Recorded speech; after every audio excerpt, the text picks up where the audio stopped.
Chapter 797. After being an official for so many years, or rather, as he had been promoted, there were many people who wanted to curry favor with him and ask him to do things for them. The usual method was to send gold, silver, and jewels to women. It could be said that this was the first time Hua Xiaoli had been so straightforward. Her eyes were blurred as she propped up her chin. She was innocent and not pretentious as she calmly told him what she was thinking.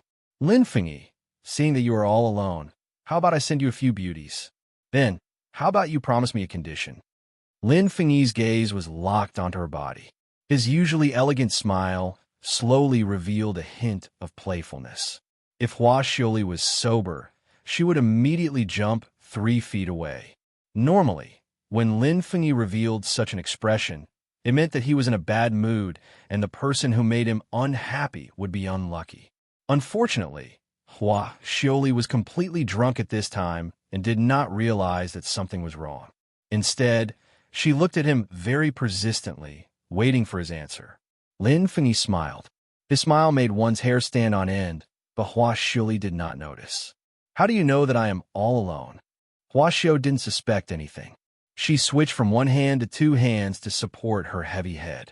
She answered every question, because in your mansion, other than the housekeeper and the attendants, you don't have a single relative. Also, I heard people say that you lost your parents when you were young and were raised by the servants in your mansion. Lin Fengyi's lips curved into a cold smile. There were some words that Hua Xiaoli did not dare to say normally, but now that she was drunk, she continued fearlessly. Also, your temper is so bad that the officials under you are all in awe of you. They are respectful, but not close. Also, you are so petty. Who would be willing to be friends with a miser? Only what? Only I am willing to be friends with a bad person like you. Hua Xiaoli muttered to herself. Lin Fengyi had already planned to throw her back, but when he heard her soft murmur, he could not help but be stunned. I have no parents, no close friends, and no loyal subordinates. Just like you said, my temper is bad, and I am not generous. Why are you still willing to be friends with me? Lin Fengyi looked at the drunk and naive girl and could not help but smile slightly. Hua Xiaoli blinked a little awkwardly. I don't know. Perhaps her naive appearance pleased Lin Fengyi. He let go of the cup in his hand and wanted to raise his hand to call someone to take this drunk person away. Although Drunken Flower Sleeves was drunk, she was still very quick-witted at the crucial moment. When she saw Lin Fengyi's movements, she immediately stood up and threw herself at Lin Fengyi. She originally wanted to press down on his hand, but unfortunately she used too much strength and her whole body fell on him. Lin Fengyi was afraid that she would fall, so he reached out to catch her and hugged her tightly. And to him, Hua Xiaoli, but Hua Xiaoli. However, Hua Xiao was clinging to him tightly, and the servants were standing far away from the pavilion. No one saw this scene, but Lin Fengyi could not call for people in this situation. Even if he did not care about his own face, he had to care about Hua Xiao's reputation. He had no choice but to coax her. Get up first. Let's talk slowly. Because she was used to negotiating with others, she was still shrewd even when she was drunk. She refused to give up and said, No, I won't fall for your trick. Lin Fengyi was helpless. At this moment, Hua Xiao raised her head to look at him and suddenly reached out to hold his face. Lin Fengyi was shocked by her sudden action. When he reacted and was about to pry her hand away, he heard her say, I'm sorry. Why are there 2 Lin Fengyis? Stop shaking me. I'm dizzy. Change back. Lin Fengyi was speechless. Hua Xiaoli, stop messing around. Get down. He raised his eyebrows and said sternly. Unfortunately, he was entangled by Hua Xiaoli like an octopus and had no prestige to speak of. Hua Xiaoli did not give up. I'm not messing around. I'll give you a beauty and you promise to let her go. How about that? Lin Fengyi was a normal man. His flowery sleeves twisted around in his arms like a hemp rope, touching places that shouldn't be touched. Instantly, his body tensed up. Something unfamiliar was awakening in his body. His expression instantly turned ugly. Hua Xiaoli sensed that something was wrong with him and touched his face with concern. Why is your face so red? Do you have a fever? Let her go first before you get sick. Lin Fengyi's mouth twitched. Then, his gaze fell on her confused face, and a dim light lit up in his eyes. Hua Xiuli saw the dim light in his eyes and subconsciously wanted to retreat, but she heard him say, "Beauty? Where is she?" Hearing his words, Hua Xiuli thought that he was enlightened and was willing to accept her bribe. But for some reason, she felt uncomfortable in her heart. How could he so easily agree to her and accept the person she gave him? Did he often accept bribes like this on a daily basis? Lin Fengyi saw that she was not speaking and her expression was changing.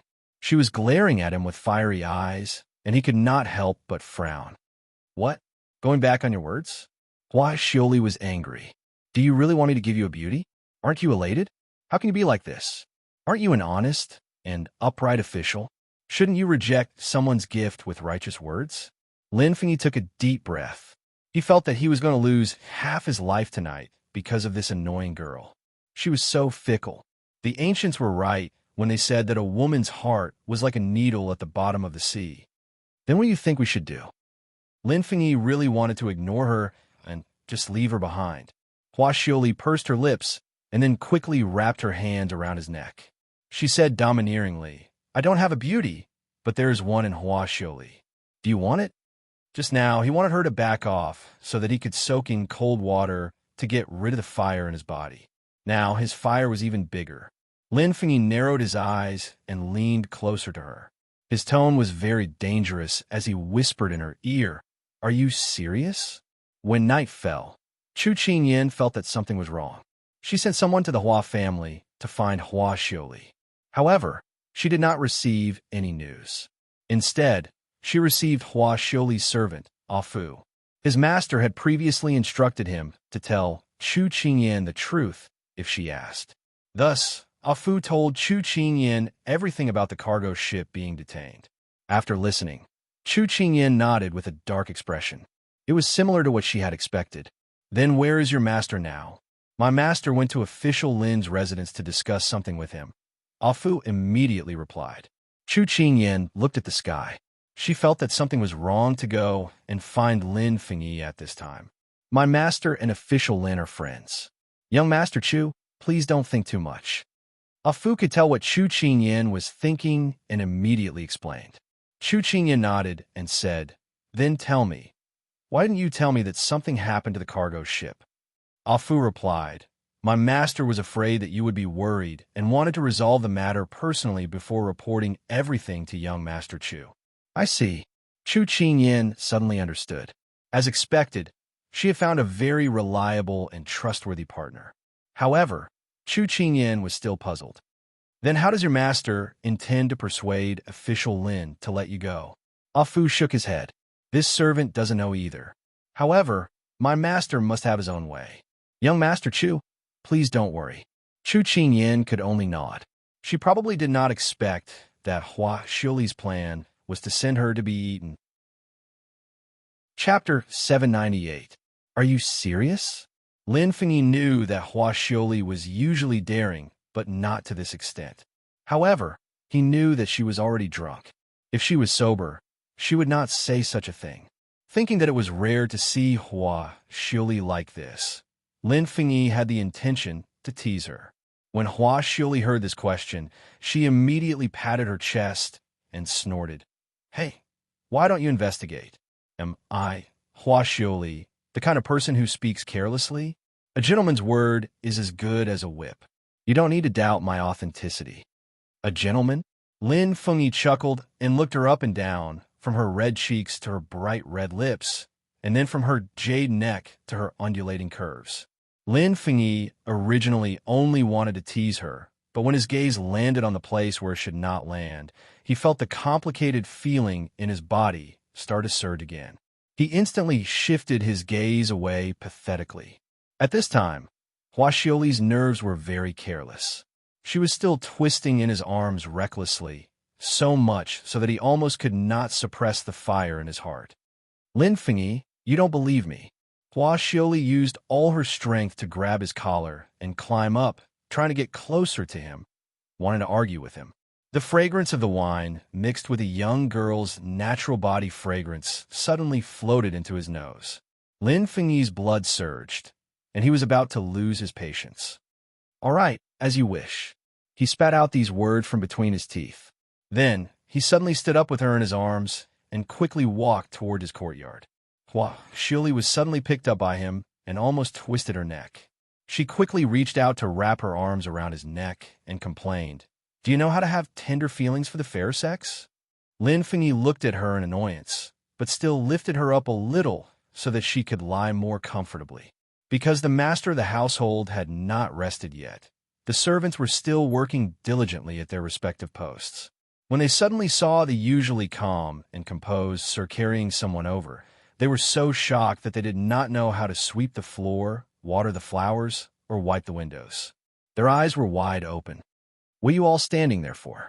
After Lin Fengyi walked past, the butler happened to walk over and saw everyone's stunned expressions. He could not help but scold them. One of the servants clearly had not regained his senses. "Butler," this servant saw Sir carrying a youth over. "Do you think Sir is gay?" As soon as he finished speaking, the butler hit the servant's head. "What are you talking about? Sir is a male and likes females. That is the young master of the Hua family. Be careful, or I will deduct your monthly salary." The servant hurriedly waved his hands and ran off.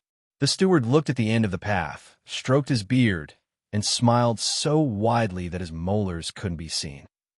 The Lin family is finally going to have an heir. I have to quickly prepare the betrothal gifts. My lord is still young and doesn't know anything. I have to be prepared. "What do you? Bye. What do you, there?" The butler nagged along the way. His footsteps were so vigorous that it was hard to tell that he was already an old man. Lin Fengyi did not know that the butler who had raised him since he was young had already started to arrange his child's future life. He kicked the door open and turned around to bring the person in his arms in. Walking to the bed, Lin Fengyi put her down. When Hua Xiao touched the soft bed, she was like a rabbit touching the grassland. She started to roll all over the bed. Lin Fengyi held his forehead and then grabbed her hand to hold her in place. He then lifted the blanket at the side and wrapped her tightly in it. He then sternly reminded her, "Don't move. Be a good girl and sleep." Hua Xiao looked at him with her big eyes. Her gentle eyes were filled with innocence. "What about you?" Lin Fengyi wanted to hold his forehead again. He had carried her to his room in a moment of dizziness. However, he did not clean the guest room. If he asked the servants to tidy up another room, he would probably torment her for a long time. Thus, Lin Fengyi did not regret putting her here. "I'll sleep in the study. The study must be very hard. You won't be able to sleep comfortably. My place is very soft. Come up. I can share half of it with you." Hua Xiao moved a little closer to him and blinked at him. Lin Fengyi took a deep breath. He felt that it was necessary to teach her a lesson. "Xiaoli, do you know how dangerous it is to say such things to a healthy adult man?" "Dangerous?" Hua Xiaoli did not understand. "Are you saying that you will harm me?" Lin Fengyi felt that he was really too childish tonight. He actually tried to reason with a drunkard. He flicked her forehead heavily and then stood up. "Sleep well. Don't cause any more trouble. Call the servants if you need anything." He did not have the mood to chat with her here. What he needed most now was a bucket of cold water. He had not rested well for the past few days and was extremely tired. He had already reached his limit to spare the energy to eat with this little rabbit. Now, he just wanted to have a good sleep. But just as he turned around, the person on the bed jumped up and hugged him from behind. "You can't leave. If you leave, who will let my cargo ship go?" It had to be said that Hua Xiaoli was very professional. Even at this time, she did not forget about her business. "We'll talk about it tomorrow." Lin Fengyi felt a dull pain in his forehead. This fellow was not done yet. No matter how good Lin Fengyi's upbringing was, he was about to collapse because of her. "No, you all say one thing and do another. Who knows? You might disappear tomorrow." Hua Xiaoli did not give up. "Want to lie to her?" "No way." The young girl's soft body was tightly pressed against his back. He felt that the scorching temperature was about to burn him. Lin Fengyi broke free from her hands and turned around. His fingertips touched her chin, and then he used some strength to lift it up slightly. He narrowed his eyes, and his eyes flashed with a dangerous light. "Little rabbit, I'm not Lu Xiaohui. I'm also not Xiao Su. If you want me to stay calm, humph, then don't provoke me. You won't be able to bear the consequences. He originally wanted to scare her. Seeing that she was obviously stunned, he heaved a sigh of relief in his heart. This fellow should be able to calm down now. Unexpectedly, Hua Xiaoli came back to her senses. She raised her hands and wrapped them around his waist. Because she was half kneeling on the bed, it was very convenient for her to do it. Her whole body directly pressed against his. She raised her head slightly and opened her red lips. Her posture was very seductive. Then what if I insist on provoking you? What can you do to me? The heat that he had been suppressing instantly broke through his restrictions and reached his lower abdomen because of her words. This feeling almost made Lin Fengyi lose his balance. Following that, he closed his eyes and lowered his head. He met that pair of ignorant and fearless eyes that were filled with bright light. He tightly locked on her face.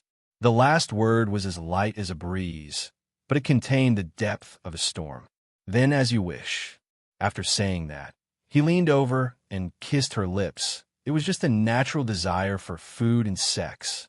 However, falling into oblivion often started from a careless provocation. Chapter 799. After sending Fu off, Chu Qingyan sat in the hall, deep in thought. At this time, Xiao Su walked in. It's so late. Why are you here? Chu Qingyan was slightly surprised to see him standing in front of her. I went to the courtyard to look for you, but I couldn't find you. I asked the servants and found out that you were entertaining guests.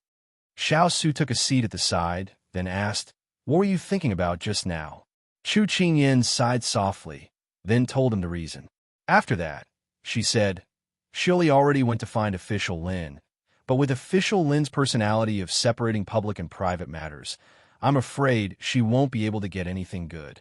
Xiao Su quietly listened to her words, his gaze peacefully falling between her brows. He was a little absent-minded. After she finished speaking, she looked at him in confusion, then he smiled slightly. She was so worried that she almost couldn't sleep, but he could still smile. Big Ice Cube, you should say something. It's fine if you don't help me, but you're still smiling. Do you think it's fun to see me worried and anxious? Seeing that she misunderstood, Xiao Su wasn't in a hurry to explain. Instead, he changed the topic and said, How was your practice today? Chu Qingyan glanced at him and said unhappily, So, what? You want to supervise me in learning etiquette too? Xiao Su shook his head and asked in confusion, You've been very angry recently. Who provoked you? Other than you, who else can provoke me? Chu Qingyan retorted indifferently, then leaned on the table to think. Seeing her dispirited look, Xiao Su didn't want to keep her in suspense anymore. Rolling up his sleeves, he said unhurriedly, Feng, he already told me about the ship being detained. These words immediately attracted Chu Qingyan's attention. She turned to look at him, waiting for him to continue. I told you about the Liu family smuggling. Their cargo ship will arrive at the dock this month, and they will sell it privately. It happens that today and tomorrow are the key days, so all the ships near the dock must be inspected. In order not to alert the enemy, the ship is detained for inspection in the name of finding the murderer. Feng, he also knows about your cargo ship. He asked us to cooperate with him, and the ship will be released by tomorrow noon at the latest, so you don't have to worry. After Big Ice Cube finished speaking, Chu Qingyan let out a sigh of relief. Her tense expression also eased. That's good. I thought it would take a while. As long as we can make it in time for the transaction, it doesn't matter. After saying that, Chu Qingyan immediately stood up and was about to walk out when Xiao Su stopped her. Where are you going? Chu Qingyan smiled mischievously. Of course I'll send someone to inform Xiaolin. Otherwise, she will stupidly run over to Lord Lin to ask for people in ships. Wouldn't it be a wasted trip? Xiao Su raised his hand to brush away the loose hair in front of her forehead, pressing down a few of the raised strands of hair on the top of her head. Then he said slowly, How do you know that she will make a wasted trip? What do you mean? Chu Qingyan didn't understand. Xiao Su put down his hand and turned his back to her. Thinking of how his good friend mentioned Hua Xiaolin from time to time, he couldn't help but smile meaningfully. During this period of time, their friendship has improved by leaps and bounds.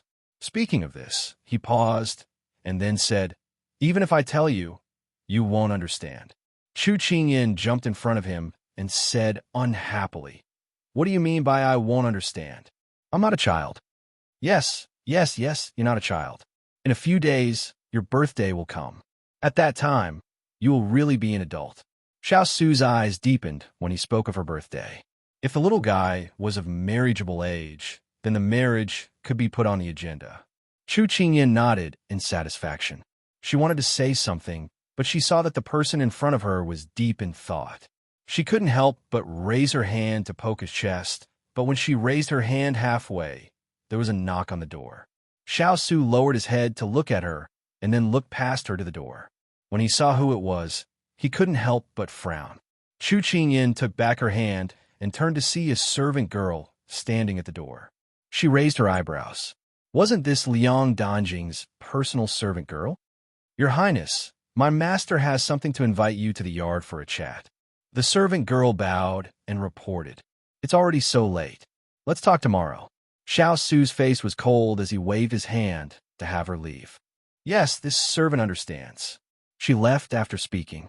Just now, without permission, this servant girl stood outside the door and spoke. Whether it was her words or her actions, they were all very appropriate. It reflected the magnanimity of her young miss as a member of a noble family. Now that she was rejected, the servant girl was neither servile nor overbearing. Chu Qingyin slightly narrowed her eyes. This Liang Danjing was not simple to be able to teach such a servant girl. Is it appropriate for you to heartlessly reject a beauty's invitation? Chu Qingyin withdrew her gaze and raised her eyebrows to look at the person beside her. Xiao Su curled his lips. It seems a bit inappropriate. Then I'll go. You dare. Xiao Su looked at the little fellow in front of him who was scowling and couldn't help but reach out to hold her shoulder. He lightly smiled. I'm just teasing you. Teasing me? Chu Qingyin waved his hand away and glared at him. Unable to take it anymore, she raised her foot and fiercely stomped on his foot. Xiao Su didn't dodge and let her do as she pleased. Then, Chu Qingyin swaggered back to her room with her hands behind her back. After she left, Xiao Su looked at the clear footprints on his boots and couldn't help but shake his head with a smile. The moonlight was warm and the night was getting darker. Lin Manor. Both of them were novices when it came to matters of the bed. So when their necks intertwined, Hua Xiuli collapsed in his arms, panting heavily, her eyes shimmering like water.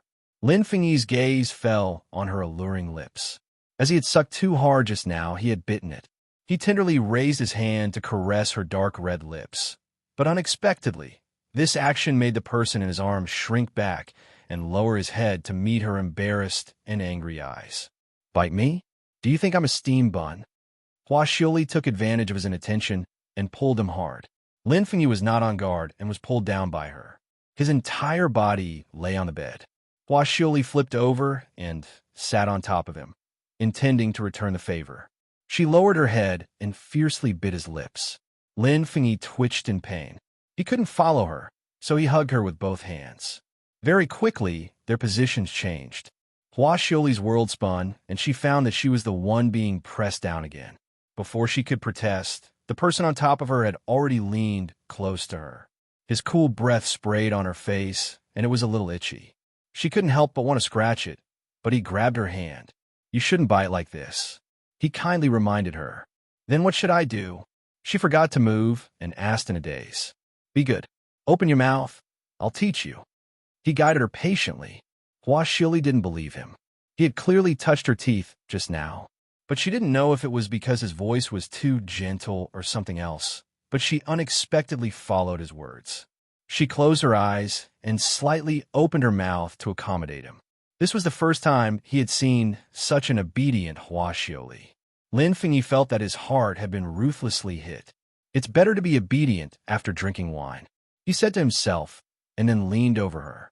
One hand slowly touched her belt. With a gentle tug, her clothes fell apart. Chapter 800. Inside Liang Danjing's room. Lu Ji, the personal maid who went to find Xiao Su, was standing in front of Liang Danjing. She bowed and said, Miss, His Highness said it's late, and he wants to talk tomorrow. Liang Danjing nodded. I understand. Lu Ji was puzzled. Miss Luji doesn't understand why you want to find His Highness at this time. Liang Danjing smiled. I know he won't agree, but I just want to test his bottom line. Since he said it's not suitable at night, then we'll do it during the day. I don't believe that he won't give me face. I'm the Liang family's legitimate daughter, and I was personally sent here by my aunt. Luji understands, but this servant feels that. Luji hesitated. If you have something to say it. Don't hesitate. Liang Danjing looked at her trusted maid and said gently. Luji nodded, her eyes flashing with calculation. This servant feels that it won't be easy to conquer His Highness. His Highness's personality is too cold. If we want to get close to him, it will be very difficult. This servant feels that it's better to use some unusual methods. Liang Danjing shook her head and stood up. After taking a few steps, she turned around again and looked at Lu Ji with bright eyes. I will not resort to those methods until the very end. Whatever Chu Qingyan can do, I can do as well. Lu Ji, go and prepare for my meeting with His Highness tomorrow. But His Highness hasn't agreed yet.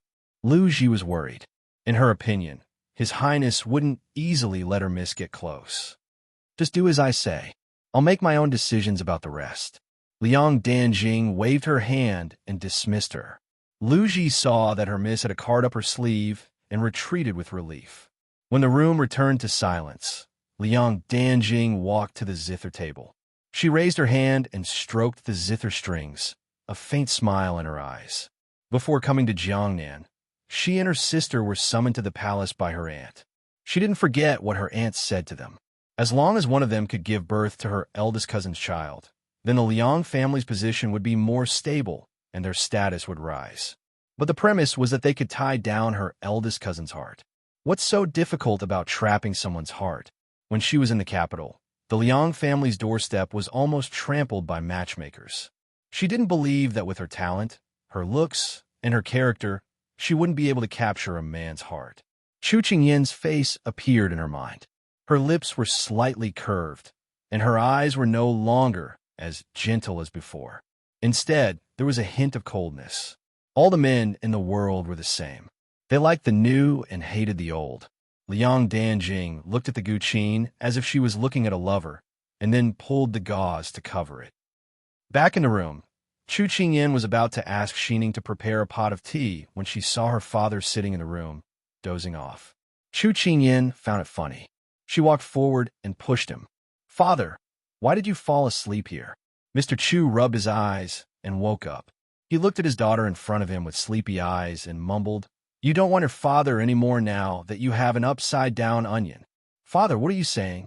When did your daughter say that she didn't want you anymore? She couldn't help but laugh. Do you even need to say that? Why aren't you back so late? Didn't you go on a date with an upside-down onion? You made me wait here for you for so long. You're bad. Mr. Chu crossed his arms and raised his chin. He harumphed like an old urchin. Chu Qingyan was amused by his behavior. She quickly hugged his arm and said with a smile, Father, I went to receive my business partner because he came over. Don't think too much. All right, Father, it's so late. Why are you looking for me? Mr. Chu nodded in satisfaction, but he pursed his lips and pretended to be troubled. Father fell asleep and forgot why I was looking for you. Chu Qingyan comforted him. It's okay. We'll talk about it when Father remembers. Mr. Chu scratched his head. It was annoying that he couldn't remember. He always remembered that it was a very important matter. All right, Kai, where have you been recently? You've been missing the divine snake. Father, it's the divine dragon that I've been missing. Chu Qingyan corrected him before saying, Your son-in-law's mother, who is also my future mother-in-law, sent someone to teach me etiquette. I've been learning for the past 2 days. Mr. Chu's eyes lit up. It's good to learn a little. If it's fun, you can bring Father along. Chu Qingyan couldn't help but frown. I don't think it suits you at all.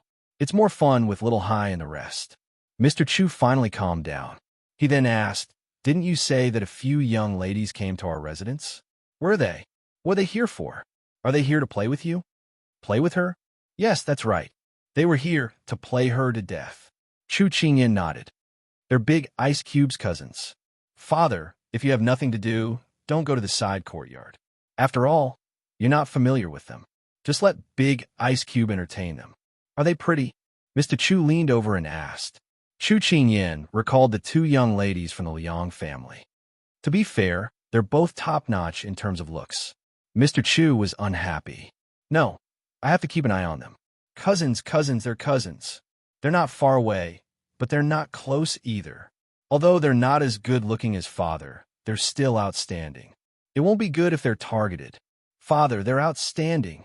Chu Qingyan shook her head with a smile. However, her father was right. Empress Liang had this intention all along. Mr. Chu waved his hand and said, "Who cares if they're fragile or not? Father doesn't want to have another father-in-law. Wait here. I'll go back and discuss with your mother. Let's get Empress Liang as soon as possible so that no one can covet her." With that, Mr. Chu left in a hurry.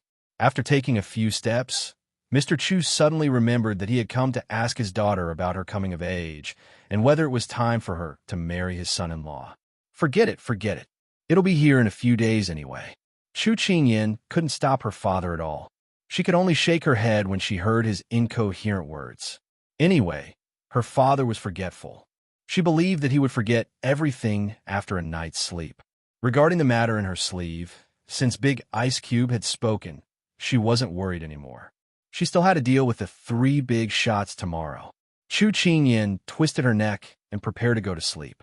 At this moment, under the warm red silk tent, the two of them had taken off their clothes.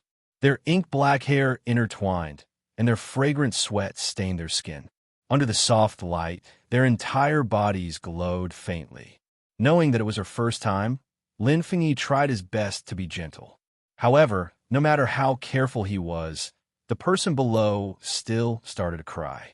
Although the arrow was on the bow and had to be released, Lin Fengyi still stopped. He kissed her closely and tried his best to comfort her. She opened her eyes in the sleeve and looked at him against the light. Her black hair fell, and it seemed that she could only see his shiny black eyes. She pursed her lips. "Let me ask you a question." Lin Fengyi looked at her and blinked in confusion. "Can anyone get into your bed?" This question made Lin Fengyi instantly speechless. It seemed that he shouldn't go along with her anymore. She was climbing over his head just because he was a little careless. "Do you think that everyone is like you?" Without giving her a chance to speak, Lin Fengyi lowered his head and bit her lips. His lower body moved, and he swallowed all her moans. "Other than you, who else has the ability to make me lose my mind and surrender? The night is still young. I'll take my time with you." Chapter 801. The spring rain had arrived, and the morning sun had already stopped. The first rays of the morning sun had just risen. At this time, Lin Fengyi had already woken up early to work. However, he didn't want to get up today. Perhaps it was because the person in his arms was clinging to him, causing him to give up on the idea. After tormenting her for the entire night, she was still in a deep sleep and showed no signs of waking up. Her baby-like cheeks were flushed from the warmth of the blanket. Her lips were red and slightly curled up, as if she had dreamed of something good. Her ink-black hair scattered on the bed and a few strands stuck to her face. He couldn't help but think of her beauty when she was in full bloom last night. It turned out that she was also so beautiful in men's clothing. His heart stirred, and he wanted to raise his hand to caress her face. However, at this time, there was a knock on the door. "Sir, this subordinate has something to report." Lin Fengyi retracted his hand and frowned slightly. Although he didn't like to be disturbed at this time, he still got up and pulled the blanket up to cover her shoulders. After changing his clothes, Lin Fengyi looked back at her worriedly. She was drunk last night. He should have stayed to wait for her to wake up and explain to her properly.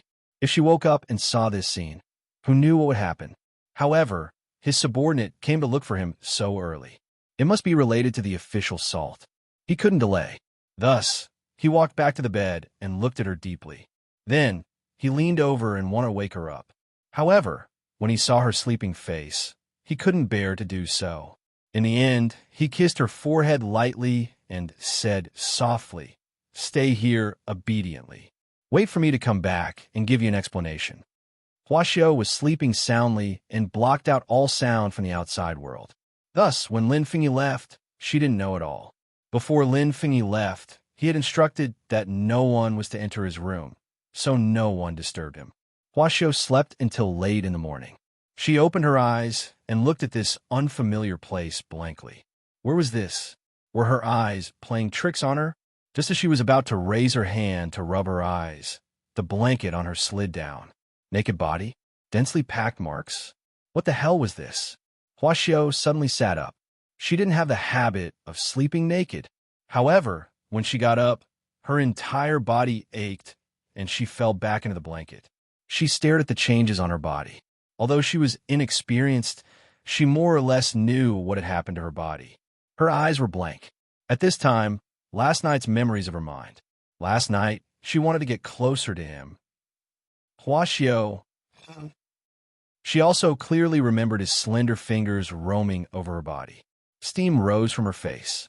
At this moment, Xiao wished she could find a hole to crawl into. It's over. He's going to eat me up completely. Damn it. Xiao will never let you off.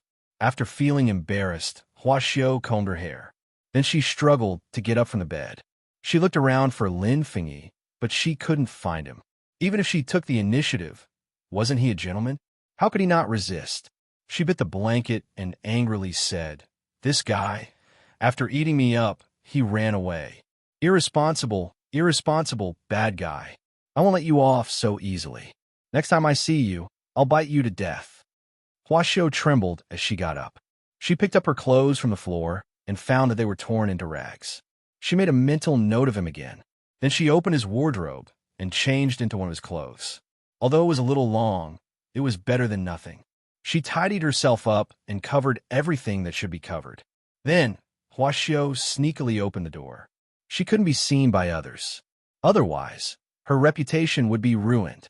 Although she didn't care, her father cared. But Xiao didn't know that everyone in the Lin mansion knew that she stayed in Lin Fengyi's room. So when she sneaked out, everyone pretended not to see her. Oh, young Master Hua is embarrassed. We can't make her feel awkward. Quickly hide. Don't let her find out. That's our future wife. She's even wearing our Lord's clothes. They look more and more like husband and wife. Xiao held her waist and walked out of the Lin mansion. Her forehead was covered in sweat. Isn't Lin Fengyi gay? Why is he so ruthless when he fights? Bastard, it's so unbearable. Where there's life, there's hope. Xiao awkwardly walked back. With every step, she would curse Lin Fengyi, as if only by doing so could she lessen the unbearable feeling. Lin Fengyi, who was focused on his work, received the news that Xiao had left. He sighed helplessly. This time, he was afraid that this fellow would bear a grudge against him. It would take a lot of effort to explain. Thinking about her violent temper, Lin Fengyi felt a headache. It was more difficult than the work at hand. Forget it. He would explain to her after this matter was settled. In the Chu mansion, Chu Qingyan had been poached early. She heard that the 3 nannies were going to give her special training today. Although Chu Qingyan had a bad premonition, she couldn't refuse and had to go. Ninth young Mistress Chu, we have already finished learning how to walk and stand yesterday. However, you were born in the countryside, and changing your bad habits is not something that can be done in a short period of time. You'll have to go back and revise your previous etiquette. Therefore, we will continue with the rest of the lesson. Granny Hong said to Chu Qingyan in a strange tone. From these words, it was clear that they didn't really want to teach her etiquette. They just wanted to take the opportunity to make things difficult for her. Then I'll have to trouble you, nannies. Chu Qingyan smiled. Okay. Today we'll learn the essentials of kneeling. When you see the emperor, you have to kowtow 3 times and kowtow 9 times. When you serve your in-laws, you also have to pay respects. These are the daily etiquette. But there's a difference between kneeling and kowtowing. Every detail is different. So, young lady, you have to learn it carefully, Nanny Li said with a fake smile. Chu Qingyan felt that her smile was very dazzling. She thought that she would have a hard time today. Then, young lady, please demonstrate the daily kneeling, Nanny Hong said with a cold look. Chapter 802. Chu Qingyan frowned, but she did not say anything and knelt down. It seems that 9th Miss Chu is really not from a noble family. She can't even perform this etiquette well. Mammy Li, demonstrate to Miss how to perform the real kneeling ceremony, Mammy Zheng said impolitely. Okay. After Mammy Li demonstrated the salute and got up, she turned to Chu Qingyan and said, "Miss, watch carefully. Do it again according to my practice." Chu Qingyan looked around at the three people and saw that they put their hands in front of their bodies, as if they were watching a good show. She sneered in her heart, "You can't continue to laugh. You will suffer in the future." She restrained her mocking look and knelt down again. No, your posture is too stiff and the direction of your hand is wrong. Do it again." Mammy Hong waved her hand and said in a very impatient tone, "No, your feet are not together. Do it again. The direction is wrong. Do it again." The cold and hard ground hurt a little. It was a spring morning, but Chu Qingyan was sweating. She gritted her teeth and endured it. Since ninth Miss Chu can't get the main points after several times, it's better to kneel like this for 2 or 3 hours and understand the main points. Lu you stand here and supervise Mississippi. Don't be lazy. Otherwise, you will be disobeying the Empress's decree. Mammy Hong and others bowed to Chu Qingyan condescendingly, and then went into the room to drink tea, leaving Chu Qingyan alone to face the blue stone. Hearing the laughter in the room, Chu Qingyan bent down slightly, and the corners of her mouth were slightly raised in an angle that others could not see. Huling rushed into the study in a hurry. "Master, it's not good, it's not good." Xiao was painting at this time. Seeing him so anxious, he could not help but stop the tip of the pen, raise his eyebrows, and said, "What happened?" "I heard that the little princess consort was punished by the mamas to kneel. From this morning until now, it has already been several hours." Xining was so scared that she cried. Huling spoke quickly with a very worried expression. A drop of thick ink dripped from the tip of his nose onto the white paper. In the blink of an eye, it dyed a large black blob, just like Xiao Su's mood at this moment. The bottom of his eyes was like thick ink that couldn't be dissolved, frighteningly black. These people must have eaten a bear's heart and a leopard's gall. He threw down his pen and strode out of the door coldly. Huling thought that these mamas were going to suffer. They were the people in his master's heart, so he immediately followed after her. At this time, in the side courtyard, Xining, who was standing at the side, saw her master's face getting paler and paler. She couldn't help but sob. "Master, let's not kneel anymore. We don't need to learn this rule anymore. Let's go back." Chu Qingyan shook her head. "Be good. Stand aside and don't say anything." "I'm fine. Your face is already this pale. How could you be fine?" Xining shook her head in disbelief and went forward to pull her up. But at this time, the three mamas who had received a report from outside aggressively came out. "You cheap wench, don't you know that your master is learning the rules? Move aside for me." Mammy Hong pointed at Xining and shouted, "Xining, be good and go back." Chu Qingyan was afraid that these people would vent their anger on Xining, so she immediately urged her in a low voice. Seeing her master being bullied like this, Xining did not care about anything else. She angrily glared at the people in front of her and hatefully said, "My master has been kneeling for so many hours, and you still want her to keep kneeling. You're going too far. If you're dissatisfied with my master, you can come at me, Xining. I'm even willing to kneel for several hours. Please let my master go." Xining. Chu Qingyan never thought that the always timid Xining would not be afraid of power to stand up for her. Her eyes became hot, and she could not say anything. She actually dares to go against her master. It really is a servant raised by a master. Lu fiercely slap her. Let's see if she dares to speak rudely again. Granny Hong ordered Lu She had come to Jiangnan to teach Chu Qingyan a lesson on behalf of the Empress. Now, she would start with Chu Qingyan's trusted servant girl. She wanted to see if Chu Qingyan would still behave. Chu Qingyan immediately said, "Mammy Hong, Xining is young. If she offends you, please forgive her. Great people don't hold grudges for petty people. Don't argue with her."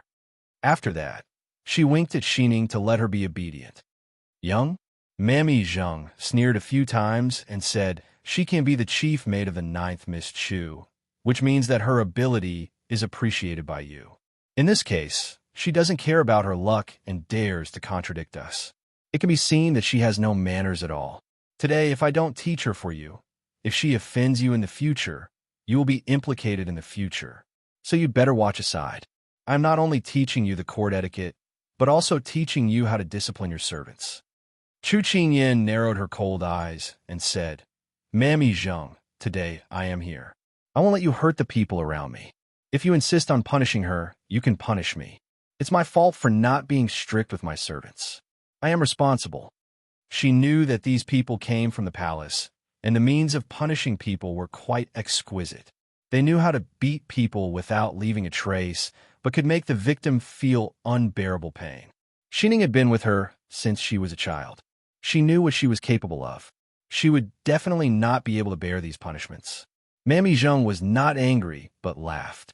Instead, she thought that she could take this opportunity to make Chu Qingyan suffer physical pain. Why not? It's really a deep affection between the master and the servant. I am moved, but the country has its laws and the family has its rules. If you show favoritism, how can you convince others in the future? Since you have spoken, I can only punish her. Lure, slap her 10 times as punishment. After Mammy Zheng finished speaking, Mammy Zheng and Mammy Li looked at each other at the same time. Although 10 slaps didn't sound much, only they, who had lived in the palace for many years, knew that 10 slaps were enough to make her speechless for 3 days. And this time, it seemed that they didn't intend to show mercy. Since His Highness liked her face, they would ruin her face. Then they would see what she could use to confuse His Highness in the future. Furthermore, they were here on the Empress orders. Even if they disfigured Chu Qingyan's face, it was unlikely that His Highness would go against his own mother for the sake of a disfigured woman. Thus, the 3 of them were even more fearless. So they all stood there and waited to see Chu Qingyan being punished. Seeing Lu approaching step by step, Xining couldn't accept the result. She rushed forward to stand in front of her master and said to the crowd, "I don't allow you to touch a hair of my master. Take this bitch away." Mammy Hong waved her hand. Suddenly, several palace guards came forward and wanted to take Xining away. Xining was weak alone, so she could only be pulled away. "Master," with a pale face, Xining sobbed. She could only watch Lu raise her hand.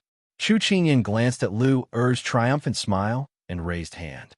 Finally, her eyes fell on Mammy Hong and the other 2. Her eyes were strange and pitiful.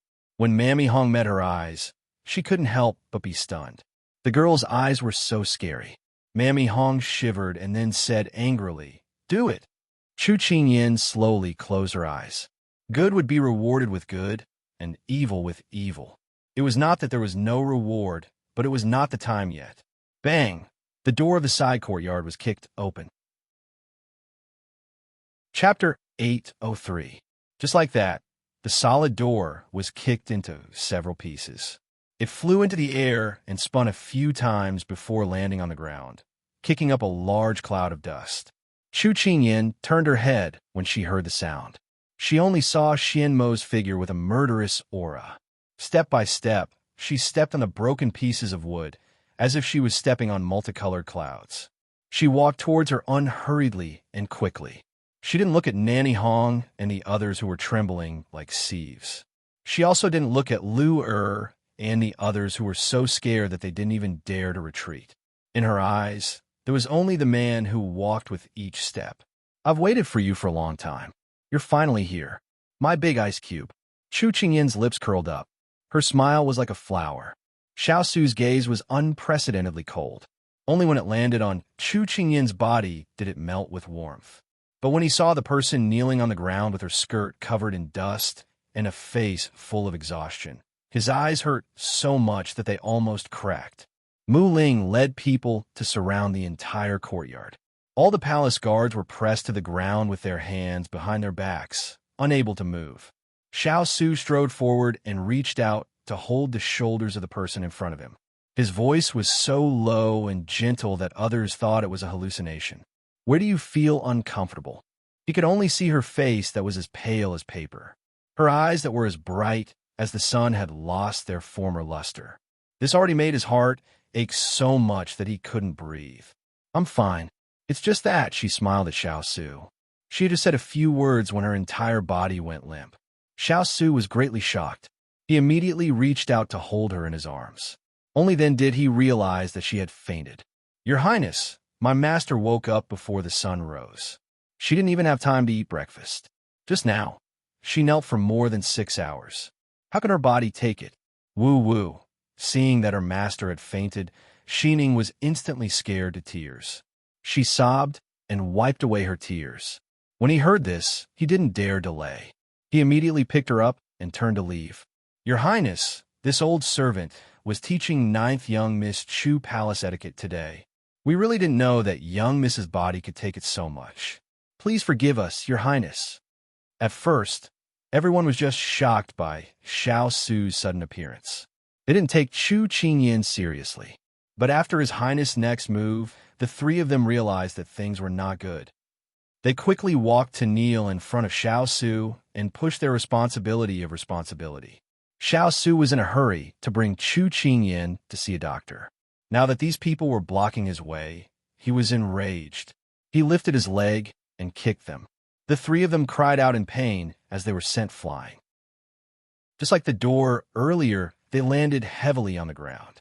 Xiao Su was a martial arts practitioner, and his martial arts were high. Adding to the fact that he was in a fit of rage, even a man with a strong physique might not be able to withstand the force of his kick. So when Mu Ling saw Mama Hong and the others crying out in pain on the ground, she silently cursed that they deserved it. Xiao Su looked at the people on the ground and did not immediately leave. His cold eyes swept over them. "This king does not have time to settle accounts with you right now. However, if you hurt this king's people, don't think of seeing the sun tomorrow. Hualing, this subordinate, is here." Hualing immediately came forward and bowed. Since they like to punish people to kneel, then let them enjoy it. Without this king's orders, no one can get up. Xiao Su gave a cold snort and left with large strides. The crying mamas immediately stood up when they heard this. They wanted to beg for mercy, but they were stopped by Xiao Lai Chi. "Your Highness, this old servant has been wrong. Your Highness, please have mercy." Hualing walked in front of them with a mocking expression. "Touching people you shouldn't touch. You must be tired of living." Even his master could not bear to touch his little princess consort. These people were good. They came to provoke him. They must have eaten a leopard's heart. "Men, make them kneel properly. If they kneel crookedly or wrongly, teach them a lesson."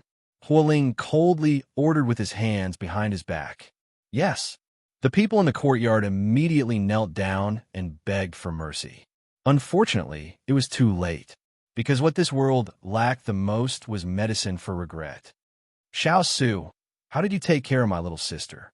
I was only gone for a few months, but you took care of her until she was covered in injuries. Look at her back, her hands, and her legs. They're all covered in whip marks. Did you abuse her?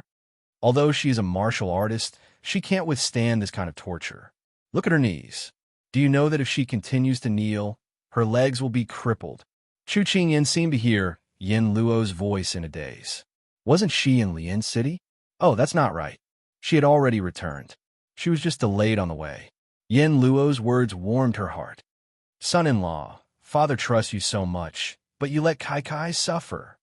My daughter is fine and healthy. Look at her. Her face used to be as pink and cute as a peach. Now she is as white as a steam bun. Son-in-law, although father values you, I won't allow your Empress Gaoyang to bully my Kai Kai. At most, I won't marry you." It turned out that father was also in the room. When she heard father's words, she felt sad. She had made father worry. Because their voices were loud, Chu Qingyan heard them clearly. However, she could not hear Big Ice Cube's words. It was as if they were separated by a mountain and had turned into a busy tone. In the end, she fell asleep again because she was too tired. When she woke up again, it was already close to evening. She blinked. Before she could adjust to the light in the room, she heard a series of footsteps approaching. "Little girl, you're awake. How are you feeling?" Cheng Yinluo sat on her bed and asked with concern. "My body is fine. I'm just a little hungry." She could not help but smile when she saw who it was. Cheng Yinluo nodded and waved outside. Someone brought in a bowl of piping hot meat porridge. "Come, eat something first." Cheng Yinluo took it and planned to feed her personally. Chu Qingyan did not have much energy, so she ate with Chung Yinluo's hand. She said seriously, Yinluo, I noticed that your personality is much gentler after you came back. Did you go through some training? Xining covered her mouth and snickered. Master, you didn't see how Miss Chung pointed at His Highness and scolded him today. She was so impressive. Chu Qingyin recalled what she had heard when she was unconscious. She did not expect it to be true. Big Ice Cube was really badly scolded by them. She could not help but smile. You scolded Big Ice Cube. Shouldn't I scold him? I know he'll avenge you, but I want him to be even angrier. Fuck. My little girl, you've been tortured to this extent in just a few days. You may be able to take this lying down, but I can't. Chung Yinluo was so angry that she was about to spit out smoke from her eyes, ears, nostrils, and mouth. Fuck. My little girl, you've been tortured to this extent in just a few days. You may be able to swallow this, but I can't. Chu Qingyin pursed her lips and smiled slyly. How do you know I can take it lying down? What do you mean? Chung Yinluo looked at her. Chapter 804. Do you think I'm the kind of person who would allow others to bully me? Chu Qingyin slowly ate the meat porridge in her mouth and smiled softly. However, in Chung Yinluo's eyes, it was as if the king of hell was demanding payment. Chung Yinluo had never dared to underestimate this young but experienced girl in front of her. Her interest was piqued, and she whispered in her ear, Did you do something? After eating a few mouthfuls of food, Chu Qingyin had regained some strength and looked much better. She smiled innocently at Chung Yinluo and said, Do you know that in the art of war, the most effective counterattack is to deal with all changes by sticking to the status quo? Chung Yinluo rolled her eyes at her. I'm talking to you about something important. Why are you talking about the art of war with me? Hurry up and tell me the truth. Only then did Chu Qingyin smile gently, and her gaze became a little shallow.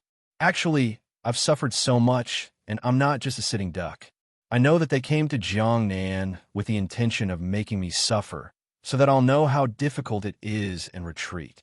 I don't want to stay by Big Ice Cube side anymore, but how could I fulfill their wishes? But I know that they're Empress Liang's people. If I touch them, it'll be tantamount to falling out with Empress Liang.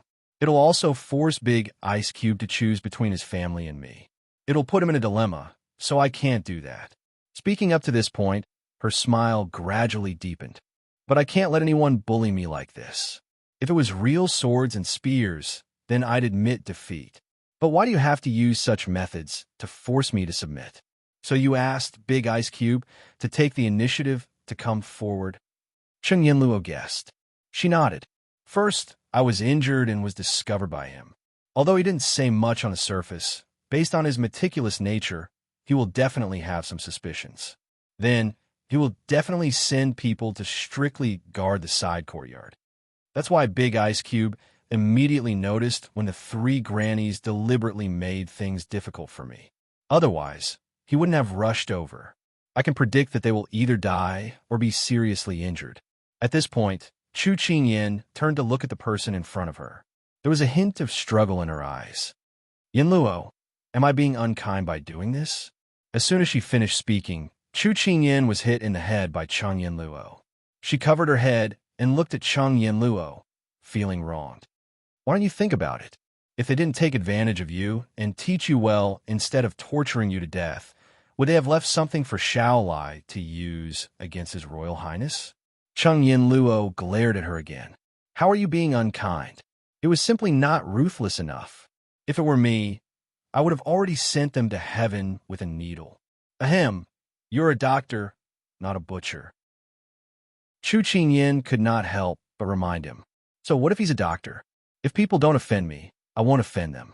If people offend me, I won't spare them. I also have a temper. Chung Yinluo raised her head slightly and said rudely. Chu Qingyin could not help but look helpless, but her eyes were very firm. You're right. Those people deserve the punishment they deserve. She did not deliberately cover up the scars on her hands. She knew that Big Ice Cube would definitely pay attention to Nanny Hong and the others. She also knew that Nanny Hong and the others would not let her have an easy time. Therefore, everything that happened today was the result of yesterday's cause. She did not plan it, but secretly added fuel to the fire. But she did not regret it. There was no fairness in this world. In ancient times, people were destined to do many things when they were born. But she had to live not only for herself, but also for her family. Although she was not born in a noble family, she could not be easily trampled on by anyone, not even the noble mother of the nation. Since she could not do it herself, she would let Big Ice Cube do it for her. At dusk, Nanny Zheng and the others threw themselves at the feet of Xiao Su. At this time, they had been kneeling in the cold wind for more than 6 hours. They had not eaten for 2 meals, so they were tired, painful, and hungry. Your Highness, I just wanted to correct ninth young lady Chu's etiquette. If there is anything inappropriate, I will admit it. But I have no intention of harming the young lady. Your Highness, please understand, Nanny Li said with tears in her eyes. Huling, slap her in the face. Xiao Su said indifferently. Huling immediately stepped forward and slapped Nanny Li in the face, which made her stunned. Your Highness, what did I say wrong? Nanny Li didn't know what happened. She was so scared that she trembled and spat out blood. Xiao Su coldly looked at her, but Huling on the side replied, You all follow the Empress, so you should be very clear on titles. So you should call her Princess Consort, and not ninth young Miss Chu. Master didn't argue with you before, because you've served the Empress for so many years. Master didn't argue with you before, because you've served the Empress for so many years. Just because of a title, His Highness had ruthlessly attacked Mammy Li. Mammy Hong and Mammy Zheng looked at each other and saw the shock in each other's eyes. His Highness was going to make a move on them. The two of them would maintain their status, immediately bowed to Xiao Su and said, Your Highness, please spare us. We old servants didn't mean to hurt the princess consort. You didn't mean to? Xiao Su said coldly. If you didn't mean to, you let Ayan fall ill in bed. If you meant to, wouldn't she die? How dare you? The last sentence made the three of them tremble with fear. We followed the Empress's order to teach the King of England, Princess Consort. Your Highness, you can't punish us casually. They thought that if they mentioned His Highness's biological mother, the Empress, he would forgive them for the sake of her face. But they didn't know that this intensified Xiao Su's anger. If it weren't for the fact that they were sent by the Empress, the little fellow wouldn't compromise at all. In other words, in order not to put him in a dilemma, she concealed the fact that these bastards bullied her and didn't want to resist. If it weren't for this, how could his Ayan be so seriously injured? She had suffered so many grievances. When he thought of this, Xiao Su looked at them as if he was looking at dead people. Mama Hong, this prince let you stay because I didn't want to brush away the Empress's good intentions. But you went against her original intention and bullied her daughter-in-law. Since she's not here, then this prince will punish you on her behalf. Your Highness, please spare our lives. Your Highness, please spare our lives. This old servant won't dare to do it again. Your Highness, I beg you, take them away. All the torture they inflicted on Ayan before, return it 10 times, 100 times to this prince. Teach them what court etiquette is. This subordinate obeys. Mama Hong and the other two had their hair disheveled and their mouths stuffed with strips of cloth. They struggled to be dragged away, and all the palace servants who followed them to Jiangnan were also taken away. Soon, they heard the sound of the whip hitting the skin, as well as painful cries. Xiao Su stood in the courtyard with his hands behind his back, his eyes as cold as ice. Empress Mother, you actually laid your hands on Ayan. I will remember this. Chapter 805. When Chu Qingyan woke up from another nap, the first thing she saw when she opened her eyes was the person sitting at the head of her bed like a statue. As Bai Sun Yinluo had blocked the door, it was impossible for this person to enter. Seeing him now meant that Bai Sun Yinluo had let him in. Big Ice Block, it's so late. Aren't you going to rest? She looked out the window. It was dark outside. She must have slept through the day. When she woke up, Xiao Su had already sensed that something was amiss. His frosty gaze instantly disappeared when he heard her voice. He lifted a hand to brush away the loose hair by her face. His voice carried a hint of resentment. If I didn't wait until now, would that King Yama let me in? Chu Qingyan coughed softly. It was rare to see Big Ice Block so aggrieved. If tens of thousands of cavalrymen saw this side of their master, they would probably think that the person in front of them was a different person. She wanted to avenge me. Don't take it to heart. Chu Qingyan blinked and pleaded for Yen Luo. Xiao Su chuckled. She dared to stand in front of me and scold me while pointing at my nose. I could hear your injuries, but couldn't see you. She's offending her superior. With her audacity, do you think I'd let her off if it was someone else? When Chu Qingyan heard this, she could not help but smile. In that case, I shall thank your highness for your forgiveness in advance. Did I say I let her off? Xiao Su glared at her. Chu Qingyan rested her hands on the quilt and tilted her head slightly to look at him. Her eyes were full of smiles. You've never given others a chance to breathe. Since you're here criticizing Yen Luo, I'm sure you don't intend to punish her. Besides, she treated my injuries. We owe her another favor. Oh, you? Xiao Su shook his head and laughed. Ian was the only one who knew him well. Chu Qingyan stuck her tongue out at him, looking mischievous. After laughing, her smile faded and she said seriously, Actually, you indulge her because you think what she said makes sense, right?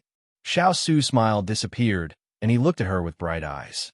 Chu Qingyan didn't know what he was thinking. She fearlessly met his gaze, but there was still some doubt in her heart.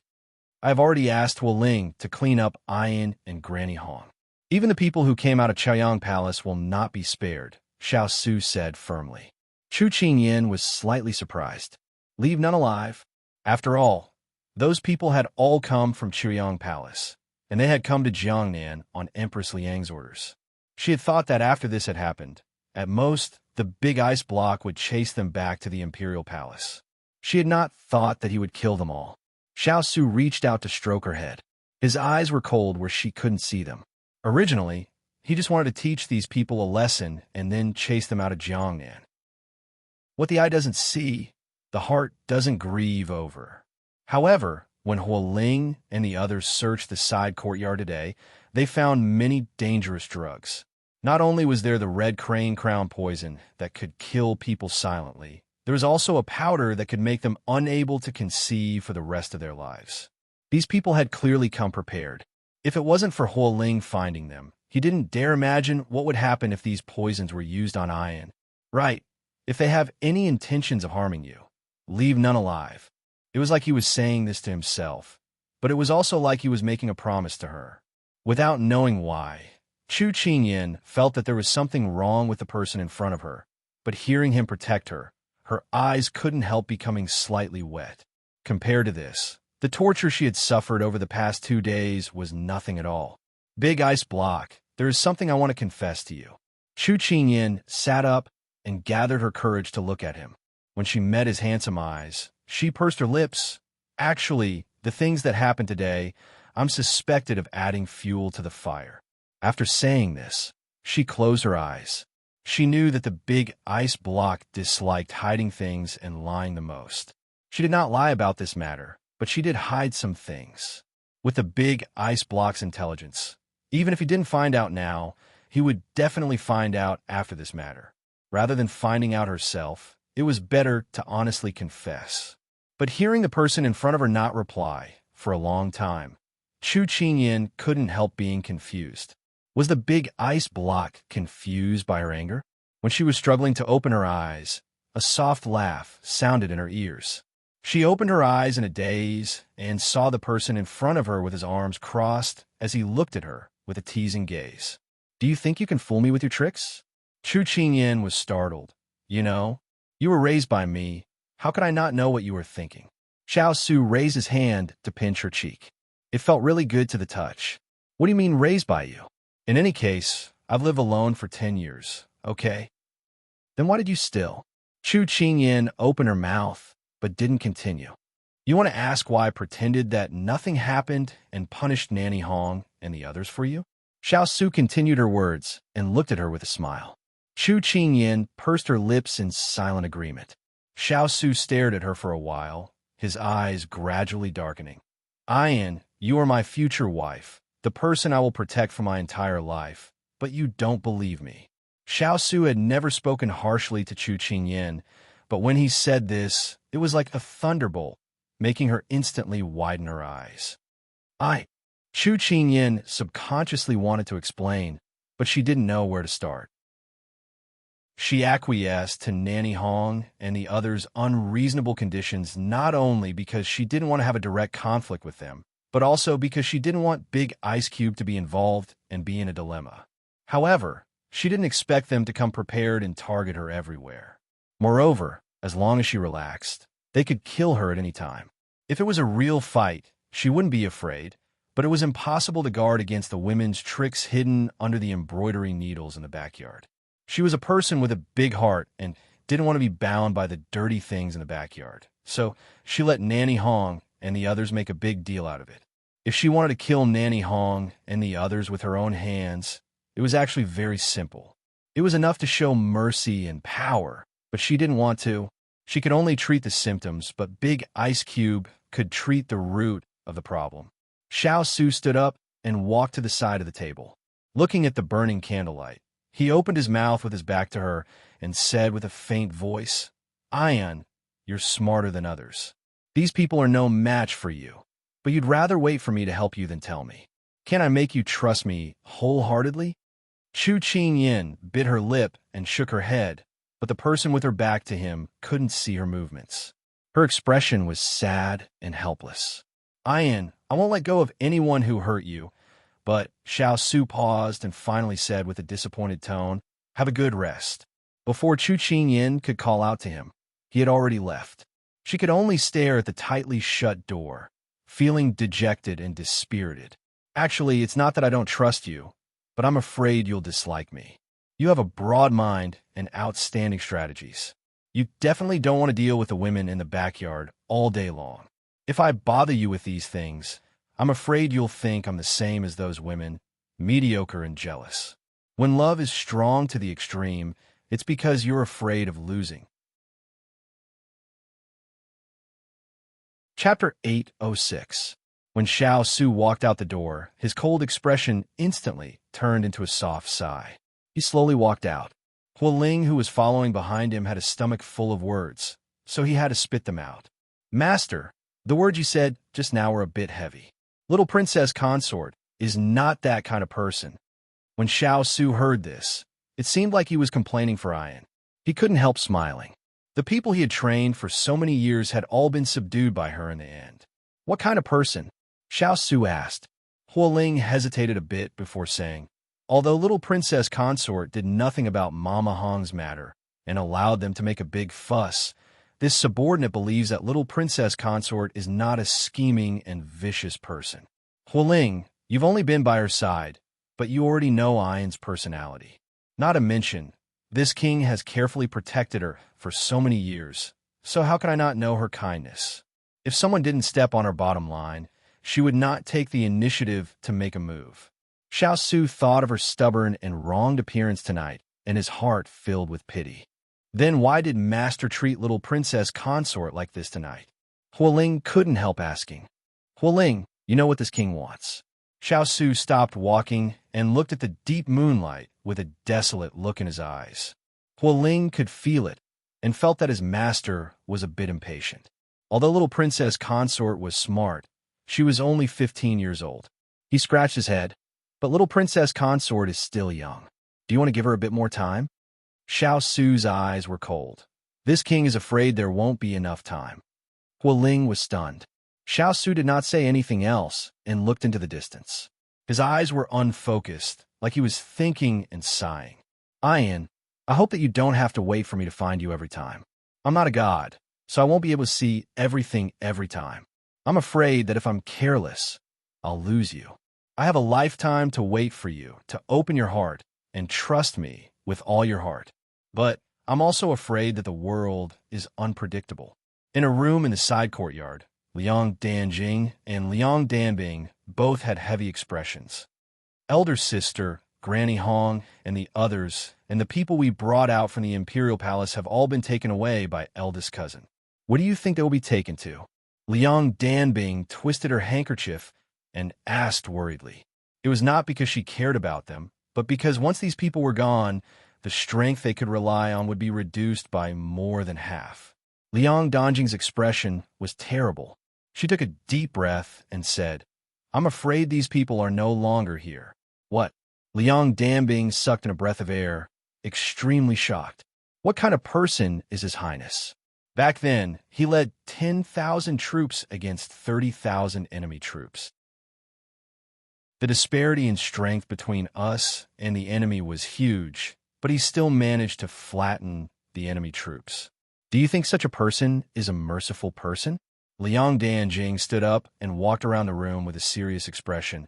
I originally thought that I could borrow Granny Hong and the others' hands to slowly torture Chu Qingyan, but I didn't expect them to be so impatient and want to step on Chu Qingyan under their feet in 2 days. It's really wishful thinking. People from the Imperial Palace are people from the Imperial Palace.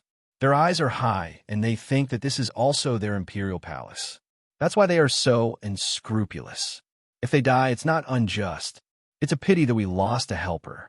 Liang Danbing quickly understood and was vexed at losing a useful weapon. A group of useless servants, there's nothing to feel pity about. If they're all so brainless, it's a clean death, so that they won't hinder our hands and feet in the future. Liang Danjing said ruthlessly. Liang Danbing nodded. Indeed, their deaths are not regrettable. The two of them were just young ladies in their prime, yet they were talking about the life and death of others, as if they were talking about a few ants. The degree of indifference they showed was frightening. Then what should we do now? Liang Danbing was a little anxious. Today, Granny Hong and the others died, and Chu Qingyan is injured in bed. It seems that the situation is very unfavorable for us. His Highness must be on guard against us sisters. If we sit and wait for death, then I'm afraid that we won't have a chance to rise again. Liang Danjing said calmly. Generally, when she heard this, Liang Danbing knew that her sister had a countermeasure. She couldn't help but ask, what should sister do? Liang Danjing stood by the table, her fingers sliding across the table. Under the candlelight, her fingertips were white, but her nails reflected a frightening, cold light. His Highness promised me yesterday, but today was delayed because of Chu Qingyan. Why don't we change it to tonight? Although Liang Danbing didn't understand why she suddenly changed the topic, she always supported her sister's decisions unconditionally. Xiao Su, who had just returned to the courtyard, received a message from a servant, saying that Miss Biao's servant, Lu Ji, had something to report. Xiao Su raised his hand to let her in. Your Highness, my family's miss said that today's invitation was unexpectedly blocked, and she doesn't want to break the promise. Why don't we change it to tonight? She asked Your Highness to do her the honor and move to the side courtyard.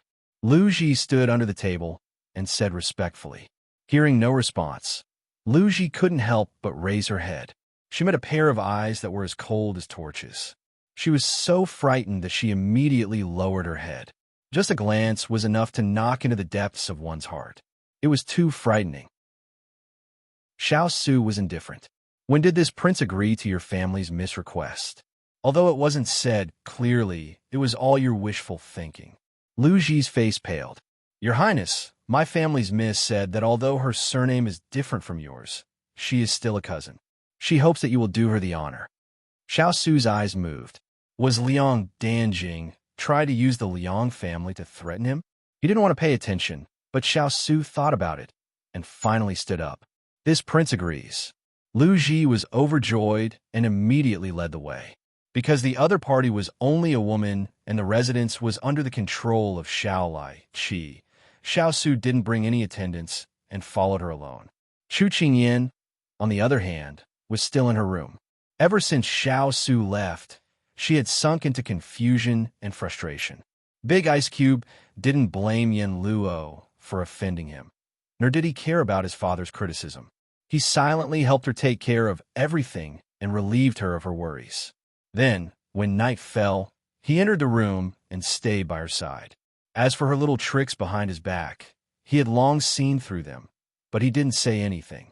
From the beginning, he was waiting for her to take the initiative to ask for his help, but in the end, she accepted it without saying a word. So the one who was really angry with the big ice cube wasn't anyone else but her. He couldn't blame her for adding fuel to the fire, or it could be said that she didn't care at all. The only thing he wanted was her trust. Thinking of this, Chu Qingyan couldn't help but lift the quilt and get off the bed. If I don't find the big ice cube and clear things up, I'm afraid he'll ignore me for several days. She muttered to herself. If it was someone else who was angry, they would wish that the other party wasn't in front of them.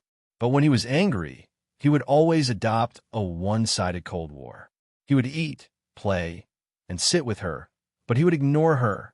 Sometimes, Chu Qingyan felt that he was torturing her. But this big ice cube was quite cute.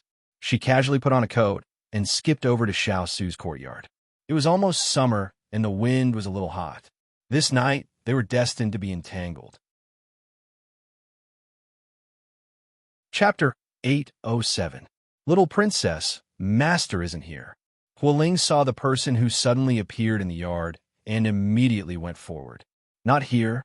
Where did he go so late at night? Chu Qingyan's originally nervous heart calmed down when she heard this news, but her heart was filled with doubt. Hualing had an awkward expression. They had never hidden Master's whereabouts from the little princess, but he couldn't say it right now because of the time and place. Master? Hualing's expression flickered, and Chu Qingyan slowly narrowed her eyes. Could it be that Hualing was hiding something from her? Hualing, are you going to say it, or say it, or say it? Although her voice was gentle and not strict at all, when it fell into Hualing's ears, it was full of pressure. Hualing lowered his head. With the little princess's methods, even if she didn't know now, she would get the news in a while. It was better to tell the truth. Miss Biao just invited Master for a chat. Right now, Master is in the side yard. Chu Qingyan's originally calm eyes suddenly rippled, but it was only for a moment before it quickly disappeared. Only calmness remained in her eyes that were as bright as a sea of stars. I know. Hualing felt that the little princess in front of him was a bit different than usual. He felt it was very strange, but right now it wasn't suitable for him to say anything. He could only bow and watch her leave. After walking out of the yard, the smile on Chu Qingyan's face slowly faded. She turned back to look at the flickering lights in the yard, and a trace of confusion appeared in her eyes. It was so late, and the big ice cube was going to make an appointment. It didn't seem like his personality, but Hualing's evasive manner made her heart feel desolate. Perhaps she would know the answer if she went to take a look. After making the decision, Chu Qingyan didn't hesitate to walk to the side yard. Perhaps Hualing never would have thought that his unintentional action would cause Chu Qingyan to misunderstand. Then, there was an irreversible situation. Xiao Su walked into the side courtyard and glanced around. Unlike the main courtyard, where all the lanterns were lit, it was a little dark. However, under the illumination of the moonlight, it was a little more tranquil. In this late spring and early summer night, it eased the dry heat a little. He walked in confidently and went around the corridor. As soon as he arrived at the courtyard, he saw a figure standing under a bright red lantern. Her snow-white dress was hanging on the ground in a beautiful arc. In the dark courtyard, there was only a cluster of firelight, all of which fell on the person standing there. It seemed to be the only bright color in the world. Moonlight, lights, and beauties. It was a beautiful scene.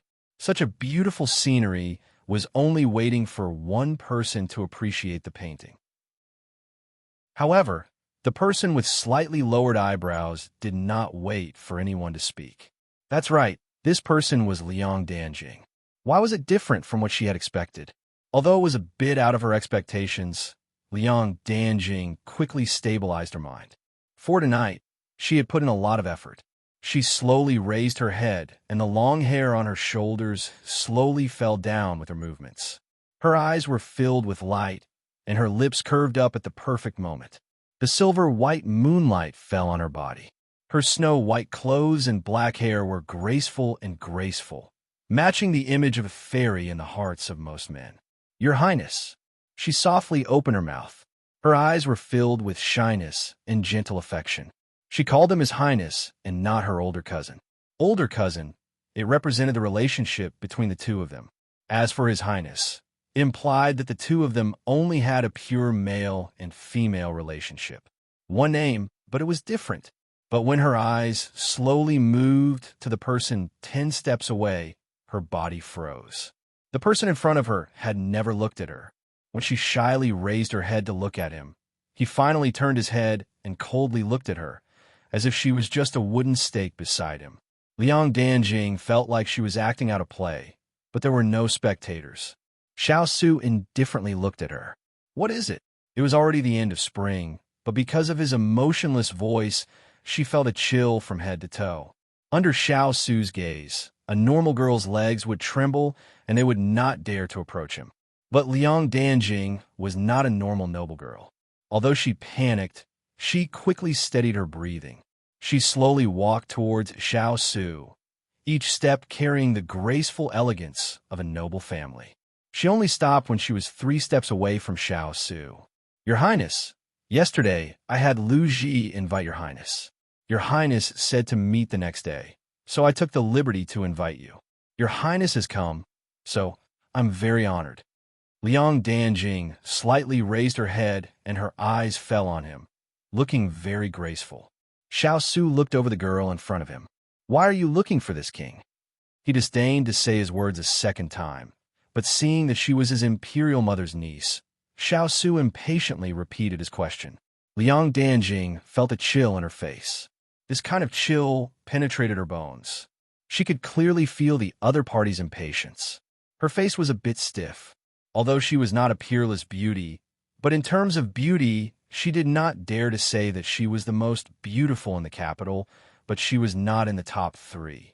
But the person in front of her did not have the slightest bit of tenderness for the fairer sex and treated her as a passerby that could be casually dismissed. Even Liang Danjing, who pretended to be gentle and skilled, could not calm down. The other party did not even take a move, but she was already flustered. But for her plan, she had to calm down. Liang Danjing naturally could not use the excuse of reminiscing, otherwise the other party would definitely turn around and leave. Your Highness, I want to talk to you about the King of England's imperial concubine, she said with a warm smile. When she said the 3 words imperial concubine of the King of England, Liang Danjing's eyes flashed with a touch of unwillingness. But today, Xiao Su punished Mama Hong and the others because of this title. So, to achieve great things, one does not care about trifles. Today, Chu Qingyan was worthy of this title, but in the future, it was not certain. What qualifications do you have to talk about it? These words were so condescending, so overbearing and arrogant. But when Xiao Su said these words, his expression was as calm as water, making the listener unconsciously feel that he was just narrating a fact. Liang Danjing's face instantly paled. Fortunately, she was wearing a white dress, and with the moonlight, it was not so obvious. She did not expect that he would be so straightforward and make people unable to back down. The hands that were folded on her waist slightly tightened. Although her heart was suffering a strong sense of humiliation, she quickly answered, Perhaps my current status is not qualified to talk about His Highness's imperial concubine. But today, I invited you to help His Highness and the King of England's imperial concubine. Let's hear it. Xiao Su had already planned to leave, but he still asked. Just now, he had already seen that this woman was extremely angry, but she calmed down in an instant. It could be seen that she was very forbearing. Xiao Su felt that it was very rare for the Liang family to raise such a woman. But that was all. He was more concerned about what Liang Danjing would say about Ian. At this time, Chu Qingyan, who had walked to the end of the corridor, looked at the 2 people under the light, and her footsteps instantly froze in place. Chapter 808. Aunt doesn't seem to like Princess Consort very much. Liang Danjing was stating a fact, but when she said this, she could clearly feel the pressure coming from Xiao Su. If she had not expected this, her legs would have turned to jelly in front of him. The people who came from the battlefield bathed in blood had an iron-blooded aura and might that made people tremble in fear. But if I have a way to change Aunt's opinion of Princess Consort, is Your Highness willing to listen? Liang Danjing said in a sincere tone. When she finished speaking, the pressure on her was lifted. Chu Qingyan silently stood at the end of the corridor and looked at the scene on the other side. As far as the eye could see, the 2 of them stood shoulder to shoulder like a perfect couple. Her body froze slightly, and it took her a while to wake up in the cold wind. She was far away, so she couldn't hear their conversation, but it didn't matter what they said. because she saw Big Ice Block follow Liang Danjing to the small courtyard. To follow or not to follow. These two choices circled in her heart, but her body moved before her thoughts. Chu Qingyan slowly followed after them not long after they left. Big Ice Block's internal energy was above hers, so she could not follow too close. The two walked to the pavilion outside the corridor. Liang Danjing turned around, and her gaze landed on the zither table. She had an elegant smile. "Your Highness, I have been studying the zither under the Zither Saint Master since I was young. It has been 10 years. But it is easy to find a zither friend, but hard to find a soulmate. Is your Highness willing to listen to me perform a song?" When Xiao Su came in, his gaze did not land on the elaborately decorated pavilion. He looked indifferently at the night outside. Hearing this, he raised an eyebrow. "Miss Liang is so refined. It is a pity that Ben Wang likes to play with swords and sticks. I'm afraid that Miss Liang has found the wrong person. This Wang will leave." This reply was very straightforward. Liang Danjing smiled. "Your Highness, if you can satisfy my wish, I will tell you the method." She saw the two standing in the pavilion in the small courtyard. She did not go close and just leaned against the sycamore tree, silently watching. Soon, zither music sounded. Good zither skills. Chu Qingyan's gaze focused slightly. This zither skill was comparable to Hua Yu's. The women of the Liang family were indeed not ordinary. Did Big Ice Cube come here tonight just to listen to music? Looking at the two people in the pavilion, one standing and one sitting, Chu Qingyan recalled the past. On the boat that was traveling on the river, he taught her how to play the guqin step by step.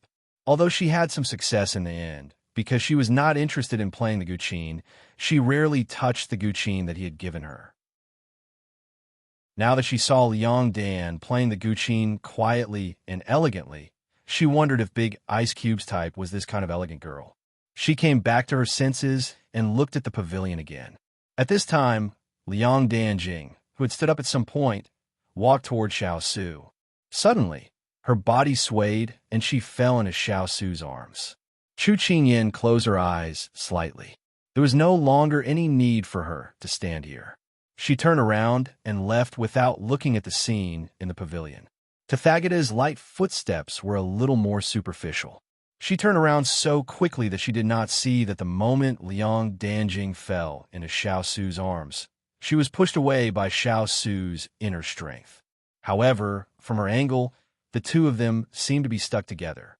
In fact, Liang Danjing did not even touch the corner of his clothes. Liang Danjing was pushed away. She held onto the pillar beside her with both hands, so she did not fall to the ground in a sorry state. Liang Danjing did not expect to be pushed away so ruthlessly. She originally thought that no matter how cold Xiao Su's personality was, it was impossible for him to be so cold to someone who threw herself into his arms. However, when her gaze fell on the empty end of the corridor, a dark light of victory flashed in her eyes. No matter what, she had achieved her goal. "Miss Liang, may I ask what method is?" His cold gaze fell onto Liang Danjing's body. Xiao Su did not care about her tricks at all, because this kind of thing was common since he was young. After Liang Danjing steadied herself, although her face was a bit pale, she was very calm and quickly returned to normal.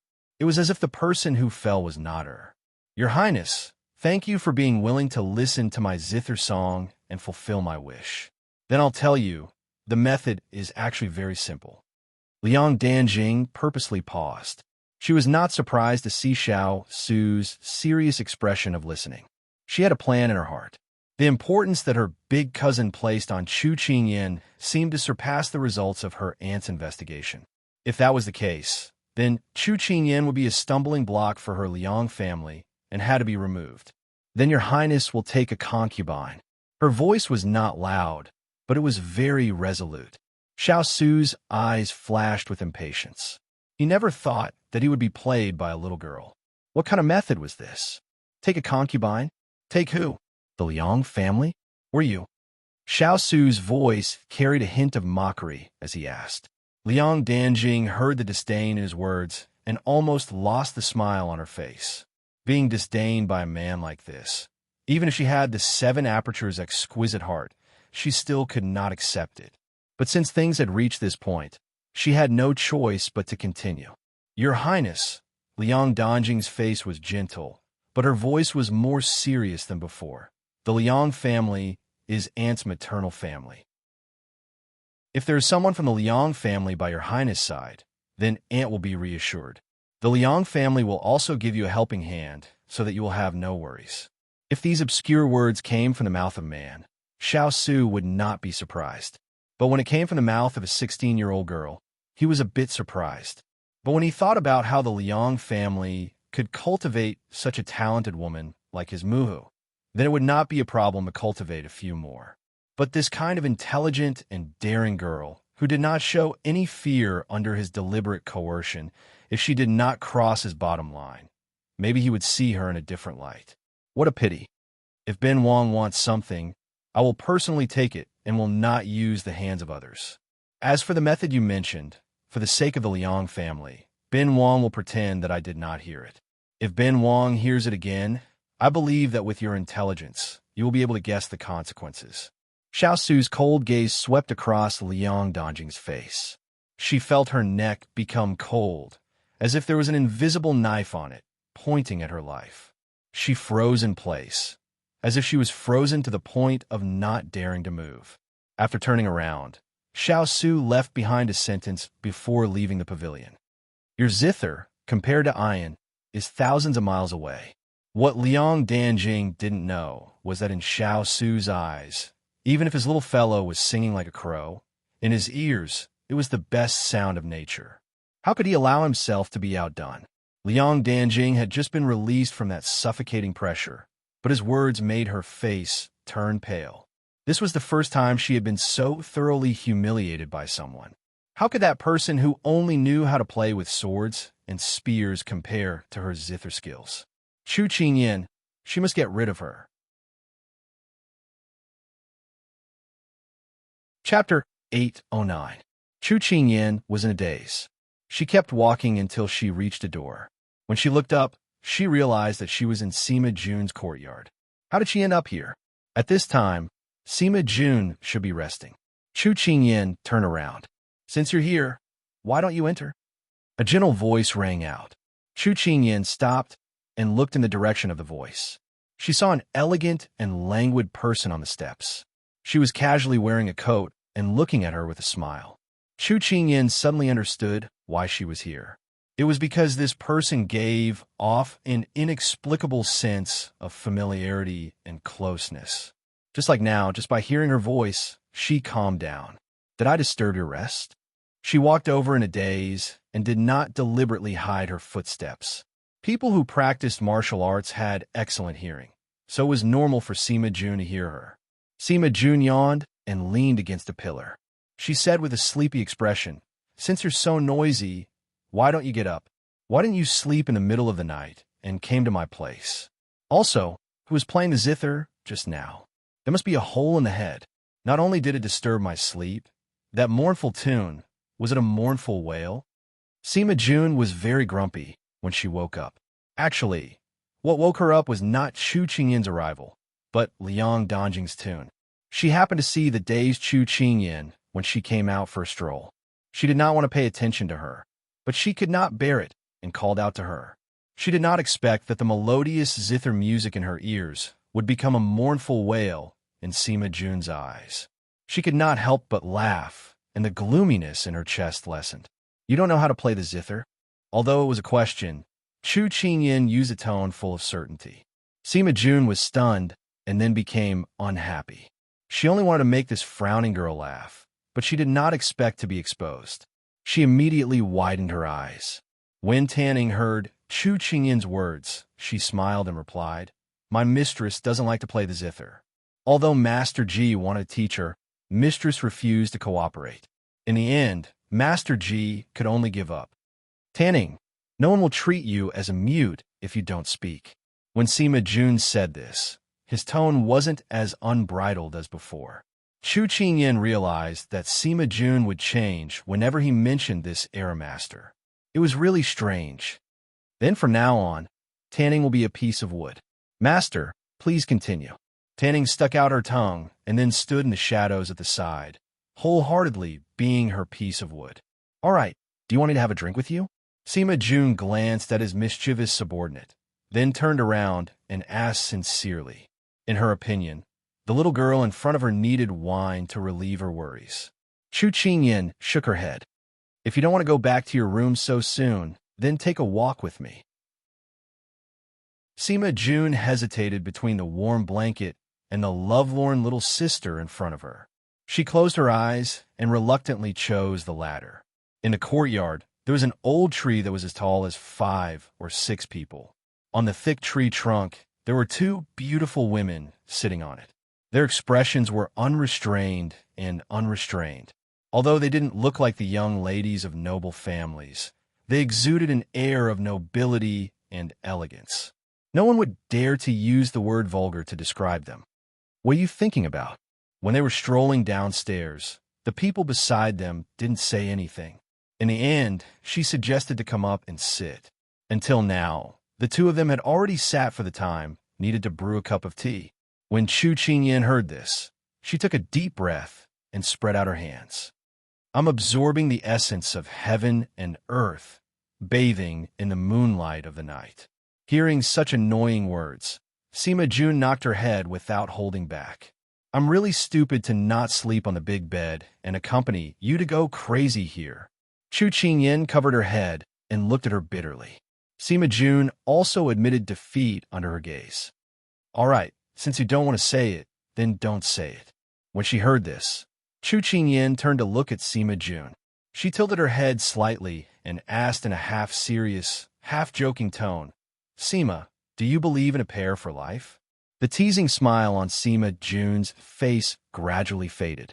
Her gaze was distant. "Although I don't know why you're asking this, I'm afraid the answer I have is not what you want." Chu Qingyan was silent. Sima Jun looked at her, her eyes lonely. "Perhaps there is such a thing in this world, but I've never believed that I would be so lucky to meet it. Since that's the case, I might as well not believe it. This way, I won't have any expectations. Since there's no expectations, there won't be any expectations." When she said this, Sima Jun's gaze turned to the dark sky. She said faintly, "If there's no expectations, there won't be any disappointment. Love is poison. I've always cherished my life, so I don't touch it." Chu Qingyan didn't expect that she would see such a different Sima Jun when she blurted out her question. The answer was indeed not what she wanted, but this answer surprised her. This Sima Jun was even more shocking than what she knew. Just as Chu Qingyan didn't know how to reply, Sima Jun's expression changed. She winked at her. "There are some things that you can't answer by asking others. What's important is that you answer with your own heart. Little girl, your feelings for him have sprouted. But if you suffer a setback, perhaps your relationship will become stronger. I wish you good luck." With that, Sima Jun jumped down from the tree with her back facing her. She yawned and waved at her. "Go back and rest. I'm leaving tomorrow. Don't laze around in bed and miss the time to send me off." Chu Qingyan looked at her valiant back and smiled. Yesterday, Sima Jun had asked her to postpone her departure for a day. She had agreed. She was leaving tomorrow. Perhaps it was because of Sima Jun's departure that she couldn't bear to part with him. Coupled with what had happened tonight, she had unknowingly walked here. She leaned against the tree trunk and looked up at the moonlight. Her eyes were filled with confusion. The scenes that had happened in the corridor and in the pavilion tonight kept replaying in front of her eyes. Sima Jun was right.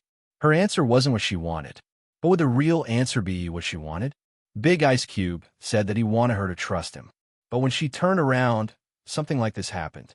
Chu Qingyan pursed her lips and covered her eyes with her hands. The moonlight in front of her made her think of the 2 silhouettes standing under the light. And not far from the old tree, a dark figure was hidden in the darkness. No one noticed it. It was Xiao Su who had rushed over. When he came back from the side courtyard, he remembered his harsh tone and changed direction to the little fellow's courtyard. But Xining said that she had followed him out when he left. She was still injured. How could she run around? Later on, Turin came to report that she was in Sima Jun's courtyard. He was worried and immediately rushed over. But he heard her question to Sima Jun, "Little fellow, do you still not believe me?" The person on the tree covered her eyes in loneliness. and the person under the tree looked up with sadness. Chapter 8:10. Xiao had been cooped up in a manor for an entire day. Her emotions went from shame to confusion to anxiety and then to shame, because the person she was waiting for was nowhere to be seen. This stinky man, is he really not going to admit it? She slammed the table. When Xiao said this, her tone was furious, but if one looked carefully, one could hear a bit of disappointment. Her personal maid, Xiao, walked in at this time. Seeing that her mistress had not left the manor for an entire day, she smiled and suggested, "Mistress, I heard that a new restaurant opened on East Street. Do you want to try it?" "Not going, not going. Then Linlang Pavilion has some new things. Do you want to take a look?" "Not going, not going." Seeing that her mistress did not have her usual arrogance and was dispirited, Xiao could not help but be surprised. Xiao was furious, but there was no movement in the Lin Manor. She only knew that Lin Fengyi had not returned to the Lin Manor since he left that morning. She could not help but tug at the things in her hands and grit her teeth. What could be more important than her? Xiao watched as her mistress undid the Southern Sea Pearl necklace one by one. It was unbelievable. Was her mistress crazy? Xiao suddenly stood up. She was not the kind of person who would die for a man. So what if Lin Fengyi did not admit it? She would continue to be the young master of the Hua family, and he would continue to be the magistrate of Jiangnan. In the future, they would go their separate ways. She could only blame herself for being careless. People said that it takes two to clap. She was also at fault. She could not put all the blame on Lin Fengyi. She was not a weak girl from Jiangnan who valued her chastity more than her life. This time, she would just treat it as being bitten by a dog. She had learned a lesson. Thinking of this, Xiao bitterly wiped the corner of her eyes and strode out. "Xiao, I'm going out. If my father is looking for me, ask Ah Fu to pass the message." Xiao quickly agreed.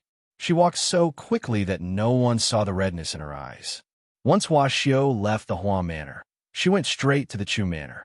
Yesterday, she had been tormented by that stinky man, Lin Fengyi, until she had no strength at all.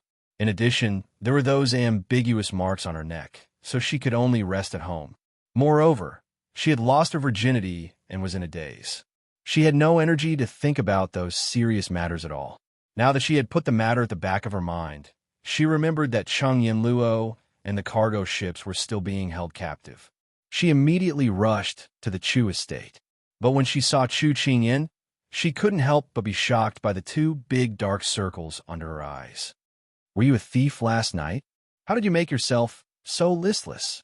Xiao suddenly forgot what she wanted to say and pointed at her dark circles and asked. Chu Qingyan leaned back in her chair. Hearing her question, she rubbed her eyes subconsciously. "It's nothing. Maybe I drank too much tea last night and couldn't sleep." Last night, when she was lying on the bed, her mind was filled with the scene under the light. She tossed and turned, unable to sleep the entire night. Xiao looked at her doubtfully when she heard that. Chu Qingyan's hand stiffened. She knew that Xiao must have noticed something, so she immediately changed the topic. "Why are you here so early in the morning?" With this reminder, Xiao finally remembered the purpose of her visit. A deep sense of guilt surfaced on her face. "Qingyan, I'm here to offer a humble apology. I was the one who asked Lin Fengyi to keep the news of Cheng Yinluo and the cargo ships a secret. I wanted to rely on myself to get him to release them, but unfortunately, she couldn't help but hang her head at the end. It was a pity that in the end, there was nothing left of her, but she still couldn't get Lin Fengyi to release them. Only then did Chu Qingyan remember this matter. She had been so busy with the arrival of the people from the capital that she had forgotten to inform Xiao. Right at this moment, a crisp voice sounded. "I heard that Xiao is here, so I specially came to welcome you." Xiao abruptly raised her head and looked at Chu Qingyan in astonishment. Under her smiling gaze, she immediately turned to the door. She saw Cheng Yinluo striding into the room, dressed in a bright green dress. Weren't you detained?" Xiao couldn't believe that she would see her here. When Cheng Yinluo saw the look on Xiao's face, she thought that it was because she hadn't seen her for too long and missed her. She giggled and said, I came back yesterday, but the moment I came back, I saw that Qingyan was injured. I was so focused on treating her that I forgot to inform you. Why? Do you miss me very much? Xiao felt that something wasn't right, so she turned to look at Chu Qingyan. Chu Qingyan, who had been called out by Chengyan Luo, smiled and met Xiao's gaze. Her eyes curved into crescents as she explained. It's like this. Lord Lin is investigating a case and needs to conduct a strict inspection of the traveling merchants coming and going at the docks. Lord Lin informed us that our cargo ship had been detained. He said that as long as there were no problems after the inspection, we would immediately release the ship. I wanted to inform you, but you went to look for Lord Lin. I thought that Lord Lin would tell you about this, so I didn't send anyone to inform you. When Xiao heard this, she felt as if a bolt from the blue had struck her. She had been fooled by that bastard Lin Fengyi. He had been completely fooled. Lin Fengyi clearly knew that she was looking for him because of the detention of the ship, but he pretended to be ignorant and watched her scratch her ears and cheeks, doing all sorts of foolish things. If he had told her clearly, how could such a ridiculous thing have happened? At this moment, Xiao hated Lin Fengyi to the core. When Chu Qingyan finished speaking, she noticed that the person in front of her was turning pale. She asked belatedly, "Didn't Lord Lin tell you clearly?" Xiao clenched her fists and gritted her teeth. That bastard! With that, Xiao stomped her feet and ran out without another word. Chu Qingyan and Chengyan Luo were left looking at each other in dismay. What's going on? However, Xiao had always been reliable. Although the two of them were surprised, they let her do as she pleased. They guessed that the young couple had a quarrel. At this moment, Chengyan Luo sat down in front of Chu Qingyan. She glanced at her expression and hit the nail on the head. You didn't sleep last night? Chu Qingyan was slightly taken aback. As expected, nothing could be hidden from a doctor like her. There were many things in her heart that she wanted to vent. However, when she thought of how Yin Luo had pointed at Big Ice and scolded her yesterday, she knew that Yin Luo might turn the entire Chu estate upside down if she spoke. Everyone knew that the two young misses of the Liang family had come to Jiangnan for the sake of Sima Xiao. However, if Yin Luo helped her vent her anger, it would directly expose their motives. When the time came, things might get messed up. Just as she was thinking of an excuse to muddle through, Xining came in with a servant girl. Master, Miss Biao's servant girl, Lu Ji, said that she has an urgent matter to discuss with you. Xining bowed and reported. Chu Qingyan nodded. Xining retreated to the side, revealing Lu Ji behind her. Lu Ji stepped forward and said, Your Highness, my master has an urgent matter to discuss with you. I wonder if Your Highness can move to the side courtyard? Chu Qingyan subconsciously frowned. What could Liang Danjing want from her at this time? Chapter 811. How impudent! My princess consort and your young miss are of higher status. How dare you ask the princess consort to lower herself to see your young miss? Chengyan Luo, who was sitting on the side, coldly snorted. She had heard about the Liang family's visit as soon as she came back. Coupled with the little lass's injury, she didn't need to think to know that these people were trying to push the little lass down from the princess consort position. Since she had come back, how could she let others bully the little lass? When Lu Ji first entered the Chu residence, she thought that everyone here was gentle and soft. She thought that they were all weak-willed people. Now, this woman who had appeared out of nowhere had given her a hard time. Lu Ji sneaked a glance at Chu Qingyan and realized that she looked calm. She did not seem to be affected by the words of the people around her. To be able to become Liang Danjing's confidant, Lu Ji was not only reliable, but also good at reading people's expressions. Cheng Yinluo's clothes weren't ordinary, and she could sit beside Chu Qingyan, so her status wasn't low. But she was the head maid of the Liang family and had a high temperament. She didn't argue with Cheng Yinluo and turned to Chu Qingyan with a respectful expression. Esteemed princess consort, it's like this. Last night, my master caught a cold and shouldn't be exposed to the wind. That's why this servant came to invite esteemed princess consort over. I hope esteemed princess consort can understand. It was a good thing that her young miss had told her this before she came out. Otherwise, she would have been scolded here. Lu Ji admired her young miss very much. Caught a cold? Chu Qingyan thought of the scene she saw last night. Her eyes moved slightly before she lowered them. Liang Danjing wanted to use the maid's mouth to tell her that she caught a cold playing the zither for the big ice cube last night. Was she trying to show off to her? Cheng Yinluo looked at Chu Qingyan's expression and felt that something was wrong. She immediately questioned, "It's almost summer. How did you catch a cold?" Lu Ji sighed. "My young miss's body has been weak since she was young, so she has never stopped falling sick." There was nothing wrong with her words. Chu Qingyan and Cheng Yinluo looked at each other. This invitation was a bit thought-provoking. "Cheng Yinluo, what do you plan to do?" "Chu Qingyan, what do you think?" "Cheng Yinluo, I think this is a trap. You should decline." "Chu Qingyan, they've already come knocking. Isn't it inappropriate not to go?" "Cheng Yinluo, then be careful." After the two exchanged glances, Chu Qingyan stood up and said to Lu Ji, "If that's the case, let's go." 2. Lu Ji quickly bowed and thanked him. After a few hours, she once again stepped into this side courtyard. His state of mind was completely different from last night. When they passed by the pavilion, Chu Qingyan's gaze fell on it for a moment before she looked away. Soon, they arrived at the door of the room. Lu Ji made a sound from the outside, and when she heard a reply from the person inside, she pushed the door open and led Chu Qingyan in. The moment Chu Qingyan stood outside the door, she suddenly had the illusion that the person inside was the host, and she was the guest. She smiled self-deprecatingly. When she stepped in, her expression returned to its usual calm and composed state. "Sister Chu, you're here." She heard a joyful voice the moment she entered, followed by a few coughs. Chu Qingyan looked over and saw Liang Danjing coughing softly with a handkerchief over her mouth. Her eyes rippled, and she quickly walked up to her. "Cousin Jing, why are you coughing so badly?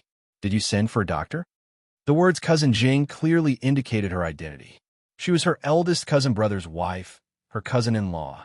Liang Danjing's hand paused for a moment. Then she removed the handkerchief and forced a smile at Chu Qingyan. "It's nothing. It's just a small problem. I'm used to it. Lu Ji has already brewed medicine for me today. I made Sister Chu worry." Chu Qingyan's gaze fell on her rosy cheeks. Her gaze deepened. Then she looked away and smiled faintly. "Cousin Jing, you don't have to be so polite. You're His Highness' cousin, so you're also my cousin. There's no need to be so formal with me." Liang Danjing tightened her grip on the handkerchief. She was sick of Chu Qingyan talking about her identity. Sooner or later, her identity would change. "Thank you, Sister Chu. Please take a seat." She smiled and used the word Sister Chu. She looked so innocent, as if she didn't realize that it was unreasonable. But she had to call her that. She didn't want to call her cousin-in-law or Wang Fei at this time. Chu Qingyan could hear the hidden meaning in her words, but she wouldn't argue with her on this. She smiled and sat down on a chair on the side. Liang Danjing's eyes turned. Her fingers stroked the handkerchief as she sighed. "Actually, it's also Sister's fault for being useless. Last night, I was only focused on learning from eldest cousin and forgot that the night wind was cold. I didn't put on more clothes, so I caught a cold. The night wind is quite strong. You're weak, so you should go out less at night in the future." Since she was her cousin-in-law, she naturally had to act. Chu Qingyan said in a concerned tone. Liang Danjing's eyes flashed. She originally wanted to use this matter to sow discord between Chu Qingyan and eldest cousin, but she didn't expect her to be so nonchalant. Was she too good at enduring, or was she too stupid to understand these words? Sister will remember. Chu Qingyan followed up with a few more words of concern. Liang Danjing probed a few more words, but she found that she didn't listen. Her heart was a bit unsettled. In the end, she directly threw out her trump card. "Older Sister Chu, you're so smart, so you should know why my sister and I came to Jiangnan." Her face was flushed, as if she was a bit shy. Chu Qingyan sighed. This girl finally got to the point. She thought she would have to keep going in circles with her. "I know that you rarely go out. Now that you're taking advantage of the fireworks in Jiangnan in March, you can experience the local customs, visit relatives, and see the scenery. It's quite good. As the saying goes, it's better to travel 10,000 li than to read 10,000 books. Chu Qingyan replied with a smile. Liang Danjing was stunned. She had already said it so bluntly, but this person was still beating around the bush. Sure enough, this Chu Qingyan couldn't be underestimated. No wonder Mama Hong and the others fell into her hands. That's only one of the reasons, but the main reason is another. Liang Danjing said shyly. When Chu Qingyan heard this, she knew that she was going to lift the veil. We were ordered by Ant to go to Jiangnan to serve by His Highness' side. Right now, us two sisters have already rested in the manor for a few days, and the fatigue from the journey has already disappeared. We originally didn't want to mention this matter and worry older sister Chu, but this was Ant's order, so us sisters didn't dare to disobey. So today, we boldly ask older sister Chu about this matter. We hope older sister Chu will forgive us. She was recommending herself to be the pillow, and she was openly declaring war on her, the main wife. Chu Qingyan sneered in her heart. Sure enough, shameless people were invincible. Chapter 8:12. Chu Qingyan looked up at her with a normal expression. I'm afraid that cousin will have to speak to His Highness about this matter. I can't make the decision. Liang Danjing seemed to have already expected her to answer like this. She smiled calmly. Younger sister knows that eldest cousin will have to make the decision, but, speaking up to this point, Liang Danjing paused, as if she wanted to keep people in suspense. Then she slowly said, if elder sister doesn't agree, even if it's in front of His Highness, he won't agree. Chu Qingyan recalled their intimate actions last night. Hearing her say this now, she couldn't help but twitch the corner of her lips. Liang Danjing's motive for saying this was probably to disgust her. His Highness never allows anyone to interfere in his matters, so I'm afraid that I can't help you. Chu Qingyan deflected the question back to her. Liang Danjing looked at Chu Qingyan with a deeper meaning in her eyes. For this matter, if elder sister can't help, then younger sister feels that no one else can. Younger cousin, what do you mean? Could it be that you think that I'm purposely refusing to help? Chu Qingyan heard the implied meaning in her words, and her expression couldn't help but darken. Younger sister doesn't dare. Although that was what she said, Liang Danjing's words were full of suspicion. Chu Qingyan scoffed in her heart. Half leaning on the back of the chair, her expression was indifferent. Younger cousin, a straightforward person doesn't resort to insinuations. If you have something to say, just say it. Liang Danjing looked at Chu Qingyan's calm face and sighed in her heart. This person was stubborn. No matter how she provoked her, she didn't lose her composure. With such a calm and steady attitude, how was she going to continue with her act? Since that was the case, she might as well speak her mind openly. Elder sister Chu, you can't compare to us. At least you grew up by His Highness's side. Although His Highness's temperament is rather cold, you've been with him for so many years, so you have some status in his heart. Perhaps he won't listen to other people's words, but if it's you, then it might be different. Liang Danjing's face was sincere, but in her tone, there was a hidden meaning.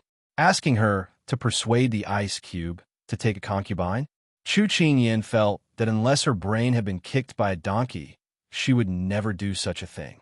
She had already tried her best to calm down, but this person just wouldn't stop. Chu Qingyan was also a little annoyed. Cousin, there's nothing I can do. You should talk to His Highness yourself. Chu Qingyan got up and prepared to leave. She didn't want to get involved in these matters at all. So what if they acknowledged her as princess consort?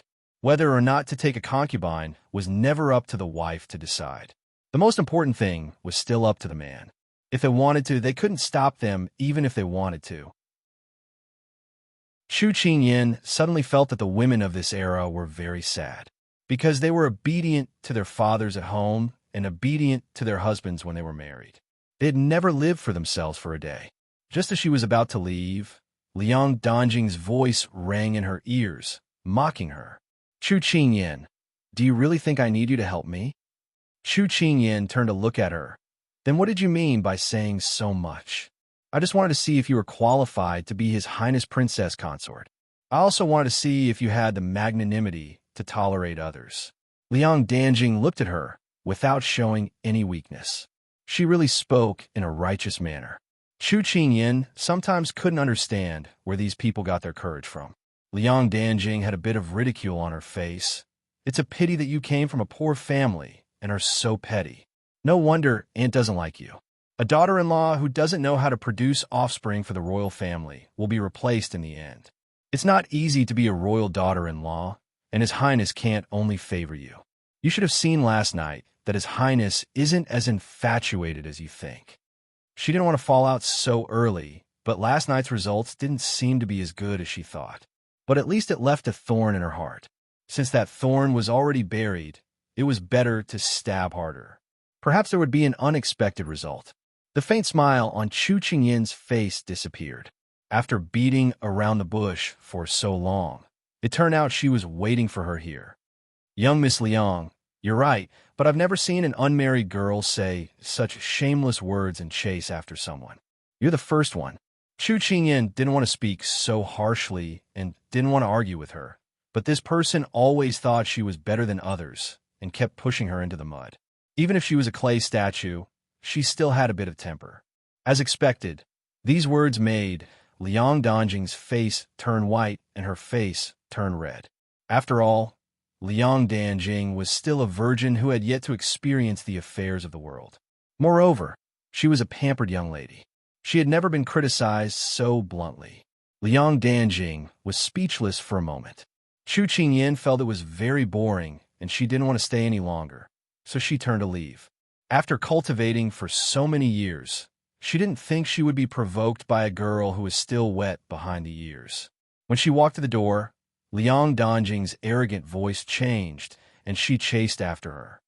Chu Qingyin, you only have an advantage over us, because you've been with His Highness for a few more years.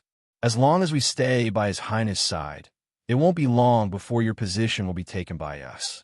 You should know that His Highness is the eldest son of the imperial family. What kind of path does he have in the future?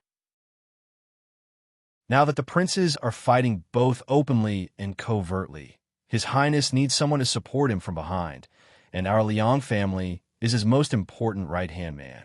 The marriage alliance will be put on the agenda sooner or later. At that time, can you still keep your position?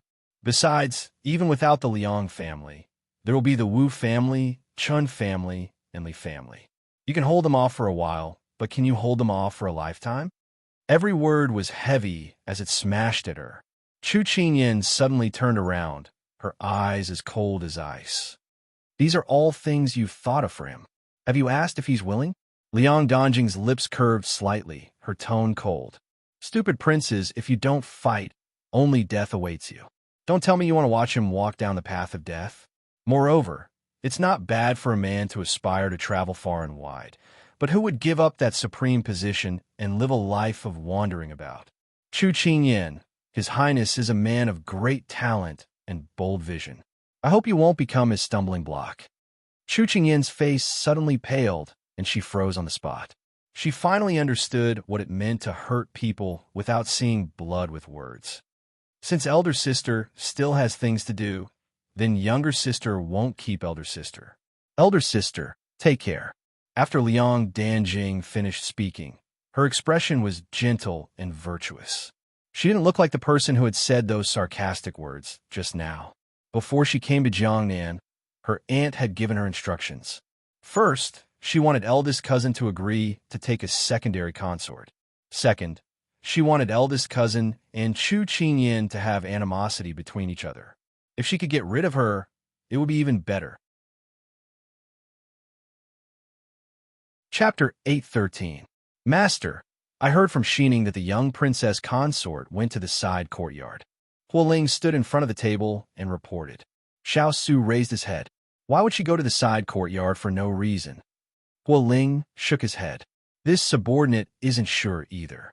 I only heard from the servants that the young princess consort's complexion was very bad when she left the side courtyard. Do you think Miss Biao bullied the young princess consort? That being said, Huo Ling didn't believe that the Liang family could climb over the young princess consort's head and behave so atrociously.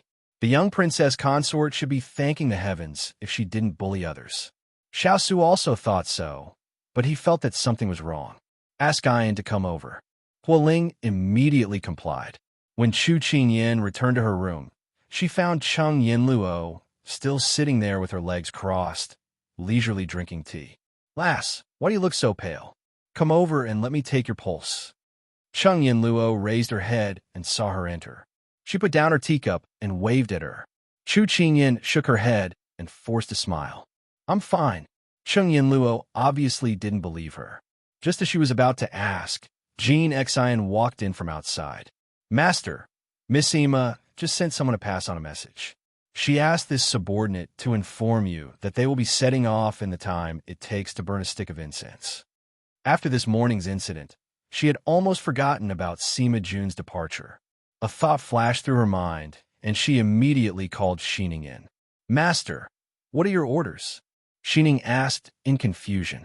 Chu Qingyin looked at her and ordered sternly, "Pack a luggage. I want to go with Sima Jun." Everyone in the room was stunned when they heard this. Jean Xian was the first to speak. "Master, you don't have to do this. Su, Yi and the rest will handle it. You can rest assured and wait for news in the residence." "That's right, Master. Isn't this decision too sudden? Please reconsider." Xining immediately chimed in. Chu Qingyin raised her hand to stop them. "I've already made up my mind. No one can change it. All of you go and prepare." Jean Xian and Xining looked at each other and could only go down to prepare. Cheng Yinluo hadn't said a word since Jean Xian came in. She had left Jiangnan for some time and didn't know what had happened in the mansion recently.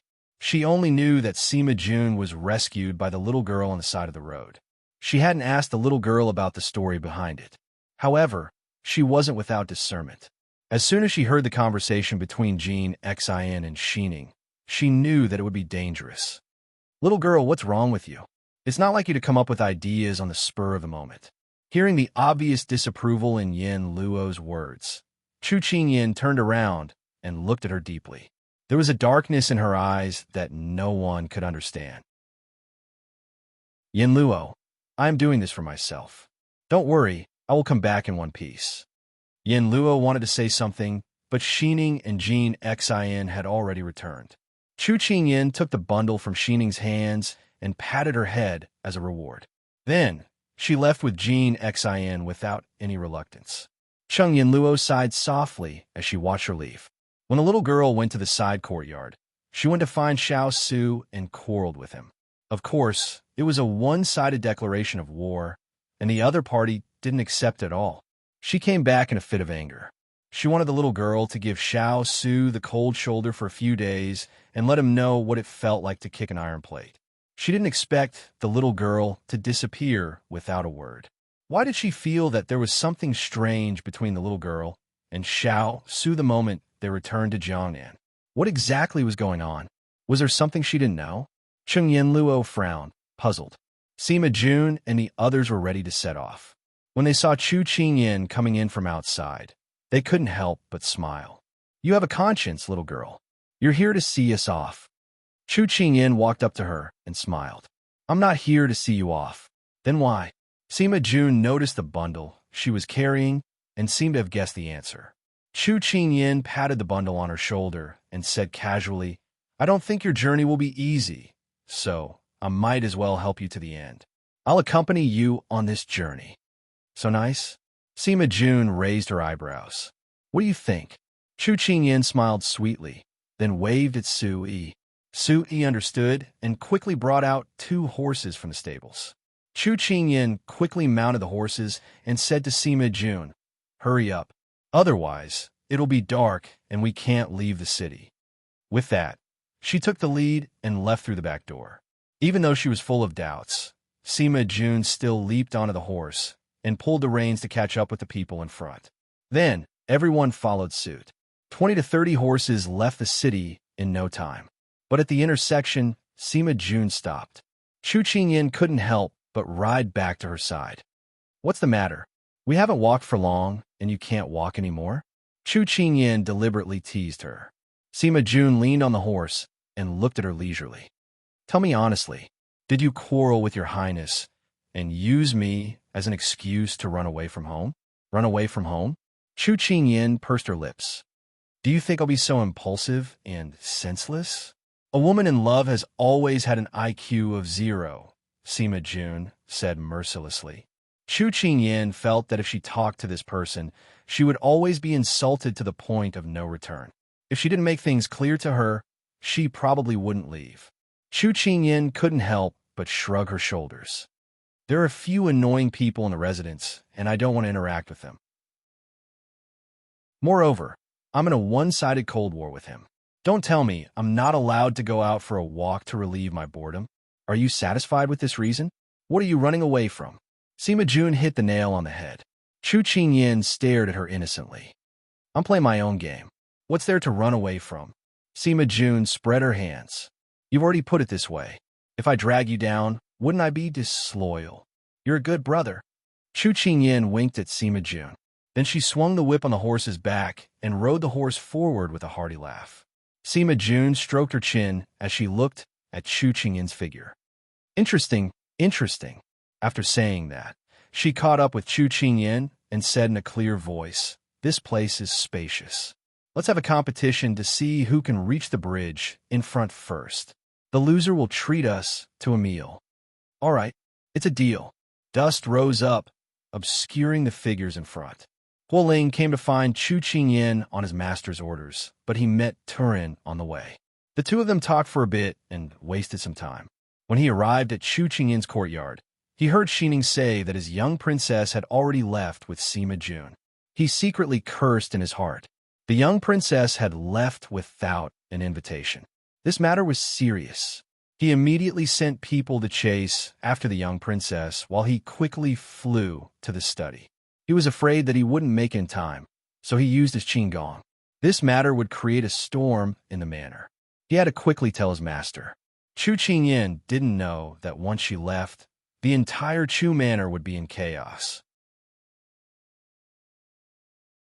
Chapter 814. When Xiao Su received the news, Chu Qingyan's group had already left Jiangnan City. Xiao Su threw down the book in his hand and looked coldly at Hualing. What is going on here? His master rarely got angry. Only little Wang Fei was able to easily disturb his master's mood. When his master wasn't here, Hualing complained in his heart, but he could only endure his master's anger. He replied with fear and trepidation. This subordinate also doesn't know what is going on, but this subordinate asked Xining. She said that little Wang Fei didn't have any plans to accompany us, but for some reason, after returning from the side courtyard, she made this decision. It should be a last-minute decision. Finishing, Hualing immediately hung his head. There was no need to guess. It was obvious that it had something to do with the side yard. At this time, Turin came in after receiving the news. But when he saw the atmosphere in a room was so gloomy and his master's face was so dark that people didn't dare to breathe, he couldn't help but give Hualing a look of inquiry. Turin whispered what he had just said to him. Turin was shocked and immediately turned to speak to his master behind the table. This subordinate doesn't think little Wang Fei is someone who doesn't know the severity of the situation. Something must have happened for little Wang Fei to do this. Ben Wang knows Ayan's personality better than you. She wouldn't leave for no reason. Hualing, immediately investigate what happened before Ayan left. Turin immediately released the news. Have all the secret agents follow Ayan and protect her safety. Xiao Su ordered in a heavy voice. Hualing and Turin quickly left with the order. When he was the only one left in the room, Xiao Su leaned back in his chair and furrowed his brows. Every time the little fellow went out, she would send someone to inform him. This time, she left so quietly. If he didn't ask Hualing to look for her, he wouldn't even know that she had left Jiangnan. Ever since he lost his temper at her yesterday, he felt guilty. However, her lack of trust made him angry. He wanted to wait for her to express herself, but in the end, he was defeated. He took the initiative to look for her, but he didn't expect this to be the result he was waiting for. Xiao Su wondered if he had done something wrong. He closed his eyes and leaned back in his chair, looking dejected. After a while, there was a sound of footsteps in the study. Xiao Su thought that Hualing had returned, but when he opened his eyes, he found that it was Chang Yin Luo who had come by this morning. What is it? Xiao Su sat upright and looked at her. Chung Yinluo sat down at the side and raised an eyebrow at Xiao Su, taking pleasure in his misfortune. Then she said leisurely, "Your Highness, you seem to be very distressed." Xiao Su said indifferently, "Are you here to make sarcastic remarks?" Chung Yinluo shrugged. "I'm here to see someone reaping what he sowed." I didn't expect to see His Royal Highness being so helpless. It's an eye-opener. Xiao Su snorted and didn't say anything else. If she hadn't been his little fellow's good friend for so many years, he would have thrown her out long ago. Seeing that he didn't say anything, Chung Yinluo understood. She stood up and walked in front of Xiao Su. Her voice was full of mockery. "Since you're not going to say anything, I'll say it. You probably didn't expect that the little girl would leave you without a word one day, right?" Chung Yinluo. Xiao Su looked at her coldly. His gaze was oppressive, and a cold wind blew. Chung Yinluo sighed in her heart. Sure enough, Xiao Su's Achilles' heel was the little girl. She had to teach her a lesson. "I know you. I'm Chung Yinluo." "I know. My name is Chung Yinluo. You don't have to stress it so much." Chung Yinluo turned around and chuckled. She seemed a little melancholic. "Your Highness, this little girl isn't the kind of person who acts on impulse. She has her reasons for everything she does. You're the only thing she cares about other than her parents. She hasn't left your side for 5 years, but this happened. Have you ever wondered why?" Xiao Su withdrew the cold aura around him. He couldn't deny that Chung Yinluo was telling the truth. A sense of helplessness welled up in his heart. Go on. Since she was here again today, she must have something to say to him. She had a good relationship with the little fellow. Perhaps she could know what the little fellow was thinking recently. Chung Yinluo turned around to face him. She wanted to say something to provoke him, but when she saw his desolate appearance, she paused and said, "Your Highness, let me ask you a question. What do you think of the 2 young ladies of the Liang family? What does this have to do with Ain's departure?" Xiao Su frowned. He felt that this question was ridiculous. "You answer first," Chung Yinluo insisted. "They're just 2 outsiders." Although Xiao Su was impatient, he still replied. Hearing this, Chung Yinluo looked at him suspiciously. Seeing that he didn't seem to be lying, she couldn't help but sigh. "So that's how it is. Your Highness, I feel that this little girl has wronged you by throwing a tantrum." "What do you mean?" Xiao Su's expression was a little ugly. Chung Yinluo didn't want to beat around the bush. She said bluntly, "Your Highness, you have a high IQ, but your EQ is worse than a random passerby. The 2 young ladies of the Liang family have received orders from your mother to head to Jiangnan. What are they planning? They're simply scheming. Everyone knows. But what about you? You haven't made your stance clear. You've only placed them in the courtyard. What do you want the little girl to think? Even if she trusts you, she can't do anything about other people's malicious instigation and fanning the flames." Xiao Su seemed to have comprehended something, but before he could make sense of it, Chung Yinluo spoke again. "But just as you said, the 2 young ladies of the Liang family are outsiders. Their lethality is definitely not enough to make the little lass run away to avoid them. So," Chung Yinluo looked at him meaningfully, "have you ever found a problem with yourself?" For a moment, Xiao Su was at a loss for words and had nothing to say. After a moment of silence, Xiao Su was perplexed. "Then why didn't she ask me?" Chung Yinluo found it funny. "Don't you know that other than saying one thing and thinking another, girls are good at being stubborn? She's just waiting for you to take the initiative to ask." "All right, that's all I have to say. Think about it carefully." After Chung Yinluo left, Xiao Su covered his face with his hands. He looked more tired than if he had just fought a war. And right at this time, Hualing walked in hurriedly. "Master, this subordinate has found it." Xiao Su regained his composure in an instant. He looked sternly at the subordinate in front of him. "Speak." Hualing immediately repeated the conversation between his little Wang Fei and Liang Danjing today. As he spoke, he looked at his master and found that his master's face was getting darker and darker. There was a sense of foreboding that a storm was coming. Hualing swallowed his saliva and threw out another heavy blow. "Master, the young princess consort knows that you went to the side courtyard last night. Not only does she know, but she also heard from the hidden guards that she went to the side courtyard." Boom! Xiao Su felt something explode in his mind. She looked so sad last night. So it was because... Chapter 8:15. Putting everything together, Xiao Su quickly understood what had happened. He had still underestimated the women of the Liang family. He had thought that if he left them to the side, as long as they didn't cause any trouble, he would send people to send them back to the capital. But he didn't expect them to be the same as his uncles, so ambitious. As expected, if the upper beam is not straight, the lower beam will be crooked. Xiao Su suddenly stood up and threw down a sentence to Hualing, "Go to the side yard."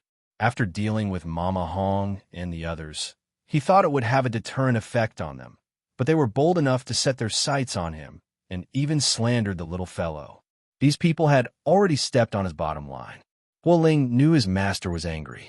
He wanted to vent for the little princess consort, but due to his status, now that his master had spoken, what was there to be afraid of? He happily followed. "Older sister, I heard from the front yard that Chu Qingyin left the Fu this morning. It seems like she lost without a fight." When Liang Danbing heard the news, she immediately rushed over to share the good news with her older sister. Although Liang Danjing felt that Chu Qingyin's action of running away from home was a bit puzzling, but for them, it was undoubtedly a great piece of news. "It seems like today is a good day," Liang Danjing happily said.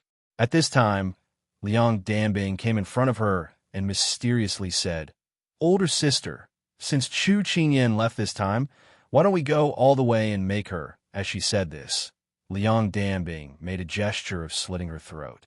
Liang Danjing shook her head in disapproval. "If it was any other time, I wouldn't object, but this time, I don't think it's appropriate and there's no need." Liang Danbing was a bit puzzled. "Why? This is a good opportunity. I've been in contact with Chu Qingyin for a while and thought she would be a rival, but I didn't think it would be so easy to anger her. Although eldest cousin dotes on her, so what? Men generally like obedient and virtuous women. If they make too much noise, the man will lose interest. So in my opinion, even if Chu Qingyin comes back this time, she has already lost eldest cousin's favor. Chu Qingyin is just SOSO. So what are you worried about? What's there to be afraid of if he's not favored? Next, we just have to think of a way to capture eldest cousin's heart. Wouldn't the position of consort or consort be ours?" Liang Danjing thought about how she had been scheming to get rid of her for the past 2 days.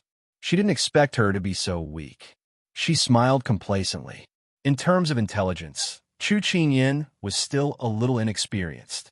Liang Danbing couldn't help but widen her eyes. She gave Liang Danjing a thumbs up and said, "Sister, you're still the best."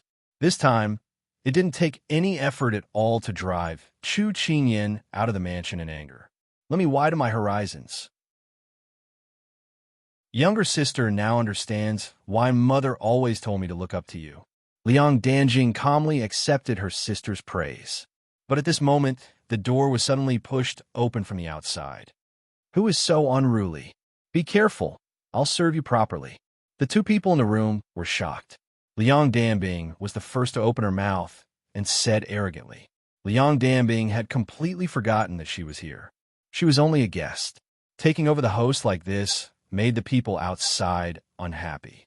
When Liang Danbing's words fell, Hualing led Xiao like cavalry into the room in 2 rows, standing neatly on both sides. After seeing these people clearly, Liang Danbing's face turned white. Weren't these the guards by eldest cousin's side? Liang Danjing unhappily glared at her younger sister. She really couldn't accomplish anything, but was good at spoiling things. When the two of them recovered from their shock, they wanted to go up and greet him, but the main character had already walked in. It was as if he had walked out from hell. His entire body was covered in a murderous aura. Liang Danjing and Liang Danbing were raised in the boudoir. When had they ever seen Xiao Su with such an iron-blooded murderous aura? They were instantly frozen in place, as if taking another step forward would bring them into the abyss. Xiao Su walked in front of the two of them. His eyes swept over them and landed on Liang Danjing. He gave a cold snort. "Miss Liang is well-read. You're proficient in zither, chess, calligraphy, and painting. You even know a man's heart so well. You're truly worthy of being born in the Liang family. This was the first time they heard Xiao Su say such a long speech to them. They didn't expect it to be in this kind of situation. Although every word and sentence was full of praise, Liang Danjing's face turned pale little by little. These words, when used on a girl, could be said to be extremely harsh. It turned out that he had heard everything they said just now from outside. Liang Danjing suddenly had a feeling that a great disaster was about to befall them. Although Liang Danbing was afraid. When she heard Xiao Su say this to her older sister, she immediately spoke up to defend her. Eldest cousin, what do you mean? What do I mean? Xiao Su glanced at Liang Danbing. Ben Wang's meaning is clear enough. You. Liang Danbing took a step forward, wanting to argue, but her older sister stopped her. She was shocked. Older sister? Liang Danjing had already recovered her calm. She shook her head at her younger sister, then raised her head to smile at Xiao Su, as if the person who was panicking just now wasn't herself. Eldest cousin, why did you come here at this time? Ben Wang thought you knew. Xiao Su said coldly. Liang Danbing was swept back by Xiao Su's gaze and didn't dare to speak again. Liang Danjing bit her lip and resisted this cold gaze, not to be outdone. Liang Danjing forced a smile. Younger sister really doesn't know. Xiao Su narrowed his eyes. Ben Wang knows that you came here under Imperial Mother's orders. Ben Wang didn't make things difficult for you, and even let Ian arrange a place to stay. It's not because I acknowledge your status, but because I want to appease Imperial Mother's heart. As long as you don't cause any trouble, Ben Wang guarantees that you will safely return to the Liang family. When you get married in the future, Ben Wang will definitely send you rich congratulatory gifts. It's a pity that you touched Ian. These words were even more embarrassing than a direct rejection. The Liang family's beautiful sisters instantly paled. Liang Danbing flew into a rage out of humiliation. She didn't care that the other party was the legendary bloodthirsty war god. What's so good about Chu Qingyan? Is it worth you protecting her like this? In terms of talent, she can't compare to my older sister. In terms of family background, she can't compare to our Liang family. She is completely useless. How can she help you in the future? Is this how the Liang family teaches their children? Conceited? Xiao Su's eyes were cold. Hearing this, he could imagine how much the little fellow had suffered in front of them. People that always talked about their family background and status. How could they expect them to be merciful? Liang Danbing's lips trembled. She didn't know how to refute this. Ben Wang doesn't need you to remind me of whether I need help or not. If you and the people behind you can't know your place, Ben Wang can eliminate the Liang family right now. Xiao Su disdained arguing with women. He had specially come today because he had some words that he needed to use their mouths to pass on to the Liang family. Once these words were said, the blood drained from their faces. Chapter 816. The reason why the Liang sisters were so fearless was not only because of Empress Liang's support, but also because they relied on the Liang family's power. Therefore, Xiao Su could not fall out with the Liang family. But who would have thought that Xiao Su did not care about the Liang family at all? Once this understanding was broken, how could the two sisters of the Liang family not panic? Eldest cousin, what do you want to do? Liang Danjing was still calm, but the trembling in her voice revealed her current emotions. Without waiting for Xiao Su to answer, Hualing bowed and said, "Two misses, the carriage to return to the capital has been prepared. Please pack your luggage and set off before the sky turns dark." What? Xiao Su wanted to send them away? Liang Danbing shook her head in fear. Eldest cousin, you can't do this. We were sent here by Aunt. If we go back like this, what will the noble children of the capital think of us? How will our Liang family stand in the court? When they first came to Jiangnan, it was not done in secret. The Liang family had already spread the word. Originally, they thought their marriage to the imperial family was set in stone. If they were sent back like this, not only would they lose face, even the Liang family would lose face. They thought that even if Chu Qingyan left the Fu without permission, he would still be angry and not give face to the monk. But he did not care about their friendship and acted so ruthlessly. That's your business. When you spoke ill of Ian and tried to drive a wedge between us, You should have thought of today's situation. At the beginning, he had considered too many things and let the little fellow suffer. Xiao Su's gaze tightened. Although he did not personally see the little fellow leave Jiangnan, he could imagine how uncomfortable it was for her to make this decision. The people he cared about, even if he was angry with her, he rarely said harsh words because he was afraid she would feel uncomfortable. But the people he tried his best to protect were insulted by them. How could he not be angry? Liang Danjing saw further than her sister. If they left Jiangnan today, then their Liang family and Xiao Su would be irreparable. She took a step forward. Her eyes were filled with tears, and she looked very pitiful. Eldest cousin, I was possessed. I felt that Big Sister Chu's family background and personality were not suitable for you. That was why I said something that caused Big Sister Chu to misunderstand. I already know that I was wrong. If Big Sister Chu comes back, I am willing to apologize and clear the misunderstanding. The tears in her eyes stubbornly refused to fall. In Liang Danjing's mind, for a man like Xiao Su to be so obedient and gentle towards Chu Qingyan, he should be someone who cherishes the fairer sex. Today, he had said so much only because he was angry. As long as she admitted her mistake and showed weakness, perhaps his anger would dissipate and he would no longer be angry. Unfortunately, Liang Danjing didn't understand Xiao Su.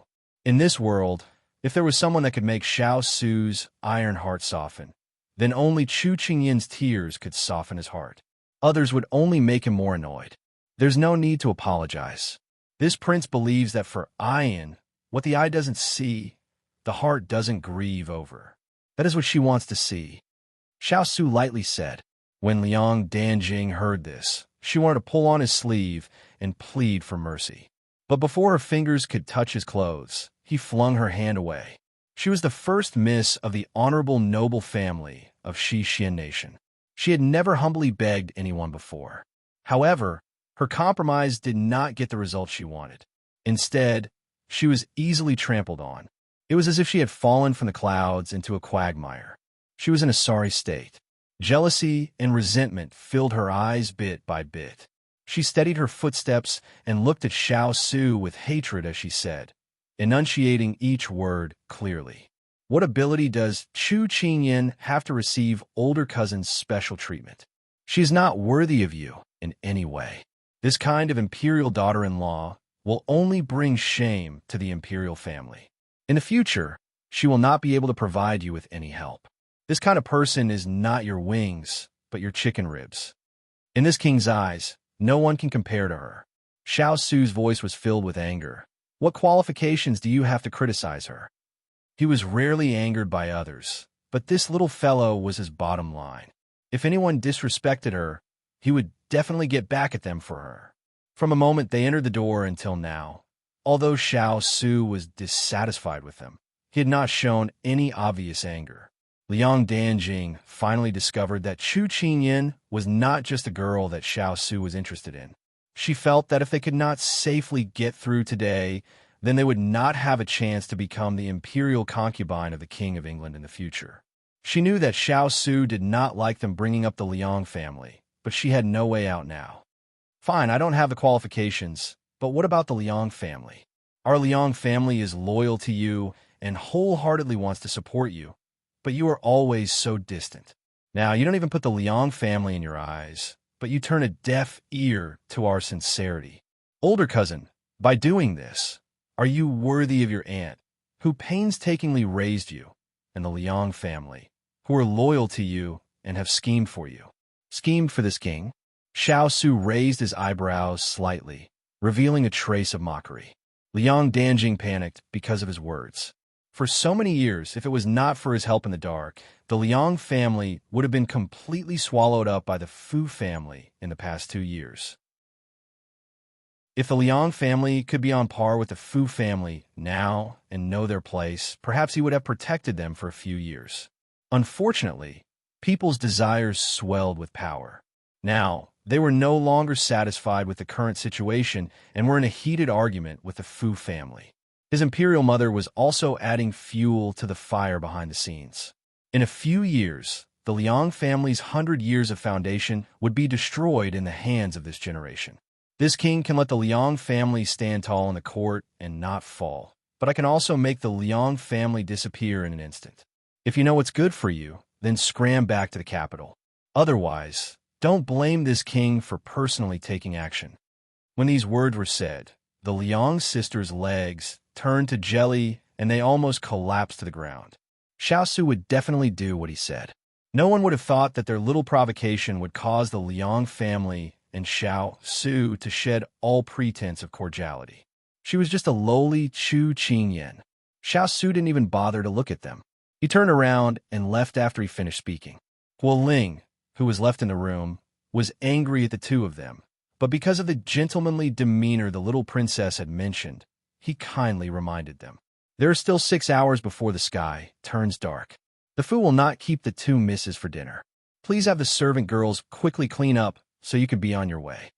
Huo Ling's calm words, and the guards were glaring at them from the side, made Liang Danjing see the situation clearly. They had already been abandoned by Xiao Su. No, it should be because of them that the Liang family had been abandoned by Xiao Su.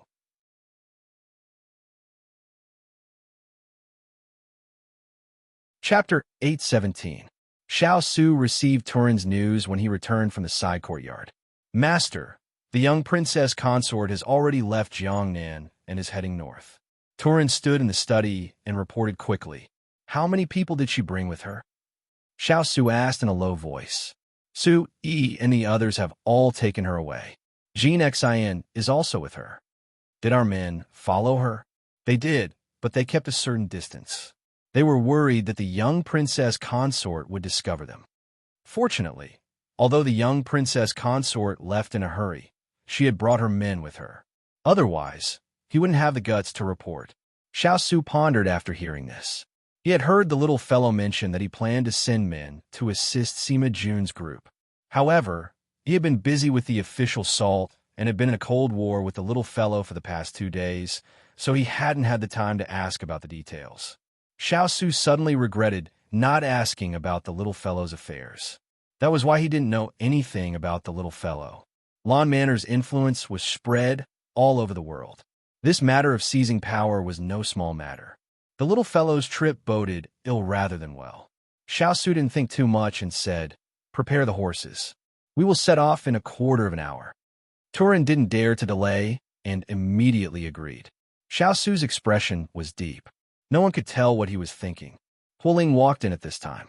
Seeing his master's cold aura, he couldn't help but lower his head. "Master, the 2 young misses of the Liang family have already left the fu." Xiao Su's tone was indifferent. "Send a few people to keep an eye on them. Don't cause any trouble." "Yes, this subordinate has already informed the hidden guards along the way."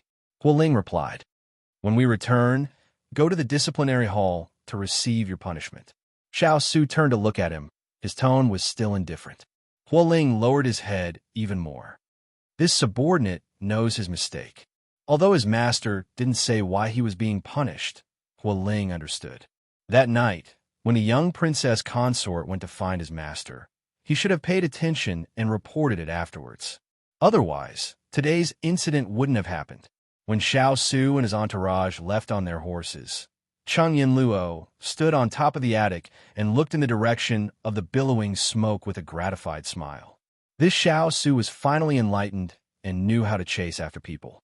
She could be at ease. When she turned around and stretched, she saw Ethereal standing in the corner. Her expression stiffened for a moment, and then she put down her hand as if nothing had happened. She gave him a polite smile and prepared to leave.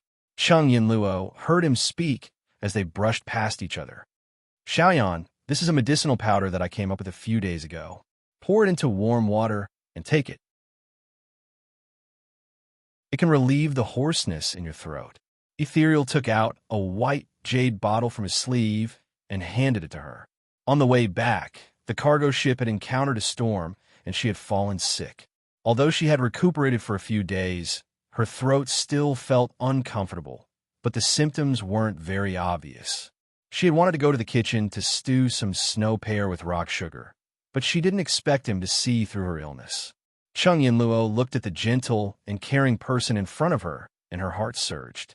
But she quickly suppressed the surge and raised her hand, intending to take the bottle. Perhaps Ethereal didn't expect her to accept it so readily and thought that he would have to spend a lot of effort to persuade her. He was slightly distracted and forgot to let go of Chang Yinluo's hand when she was about to take the bottle. Their fingertips touched, and both of them were stunned. Chang Yinluo didn't know whether to take it back or not. Thus, the two of them looked at each other awkwardly. Ethereal caught the flash of hesitation in her eyes. Before she could retract her hand, he gently grasped her wrist and placed the bottle in her palm. He glanced at her before releasing her hand and taking a step back. He said, "I have something to do in the pharmacy. I'll take my leave first." It was rare that she didn't quarrel with him. Although Ethereal longed for the peaceful atmosphere between the two of them, he was afraid that he would say something wrong. She didn't want to accept the medicine, so he turned and left, not daring to linger. Cheng Yinluo was dazed for a moment when she felt the warmth on her wrist. But before she could regain her senses, the warmth was gone. When she looked up, all she could see was his back as he slowly walked down the stairs until he was out of sight. Cheng Yinluo retracted her gaze and looked at the ice-cold bottle in her hand. The corners of her mouth twitched slightly. Such self-righteous concern. Don't you know that this small illness can be cured with just 2 bowls of snow pear with rock sugar?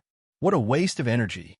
Although she said that, Cheng Yinluo still reluctantly accepted the bottle. On the streets of Jiangnan, a carriage was moving through the crowd. As soon as it reached the city gates, it heard a conversation inside. "Elder sister, what should we do? Are we really going to leave just like that?" Liang Danbing hadn't dared to speak since her elder sister was angrily reprimanded by Xiao Su in the afternoon.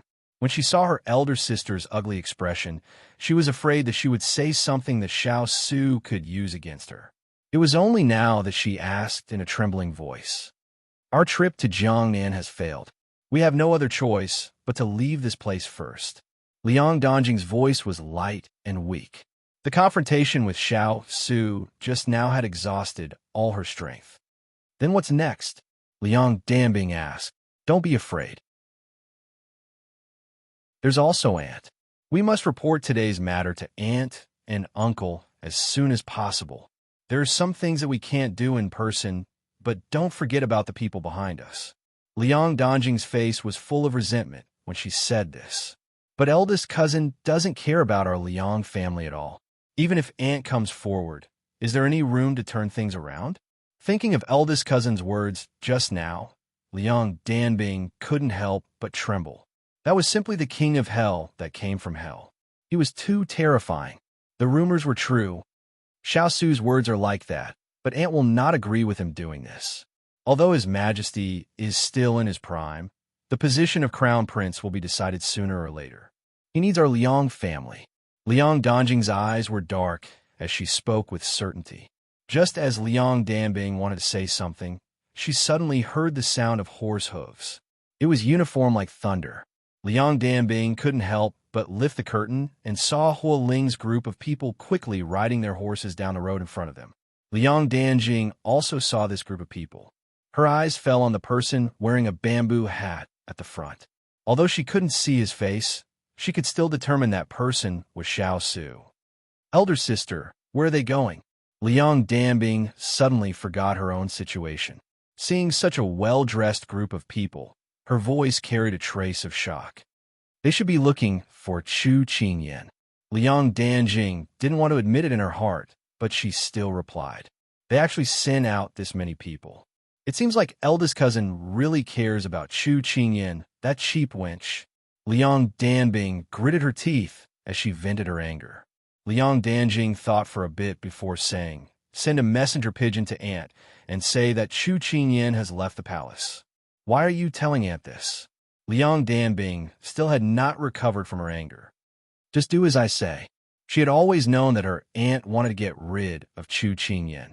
If not, she would not have sent the most experienced nanny in the palace, as well as her most trusted bodyguard. However, her aunt probably did not know that her people would be destroyed so quickly. Since it was like this, she would give Aunt a chance. If Chu Qingyan died outside without knowing anything, then it couldn't be blamed on them. Chu Qingyan, Without eldest cousin's protection, I want to see how long you can live. Thinking of this, a sinister smile appeared on his usually calm face.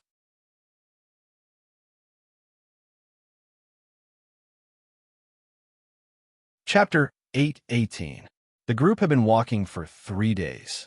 At this time, Chu Qingyin and the rest stopped in the wilderness to rest.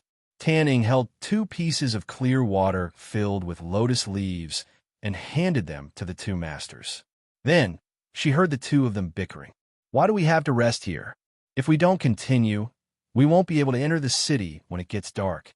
Chu Qingyin complained to Sima Jun, because this lady is tired from walking and wants to rest. Do you have a problem with that? Sima Jun said righteously. Chu Qingyin choked on her words. Then, her eyes flashed as if she thought of something. She looked at Sima Jun maliciously. Is it because there are more people looking at me than you on the streets today? So you're unhappy? Sima Jun wasn't angry that she was exposed. She was thick-skinned. She crossed her legs and said in a tone that was asking for a beating, I'm just unhappy. What can you do about it? TSK, TSK, TSK. Who told you to wear a veil? We don't have discerning eyes, and we're not that sophisticated to be able to see through a veil. So, you're being unreasonable. Chu Qingyin waved her hand, looking very disdainful. Chu Qingyin had a beautiful face that deceived the world. Along the way, she received the coquettish glances of many young girls. Compared to Sima Jun, who covered her face with a white veil all day, she was very eye-catching. Little girl, you actually dare to bully me. Take this. Sima Jun flew up. When she leaped over a tall tree, she grabbed a branch and swung it at Chu Qingyin. Bring it on. Who's afraid of who? Chu Qingyin imitated her words. She was really asking for a beating. She kicked the ground and a branch flew up. Then, she clenched her fist and exchanged blows with Sima Jun. Everyone had long been accustomed to this scene. It was nothing more than the 2 masters' hands itching and wanting to exchange blows. However, every time, the topic of dispute was not the same. It was really difficult for them. Thus, everyone went to collect firewood, light a fire, and hunt. Everything was carried out in an orderly manner. After fighting to their heart's content, Chu Qingyin and Sima Jun looked at each other with satisfaction on their faces. There are many people who can exchange a few blows with me. Sima Jun's words were filled with praise for Chu Qingyin. Chu Qingyin was not to be outdone.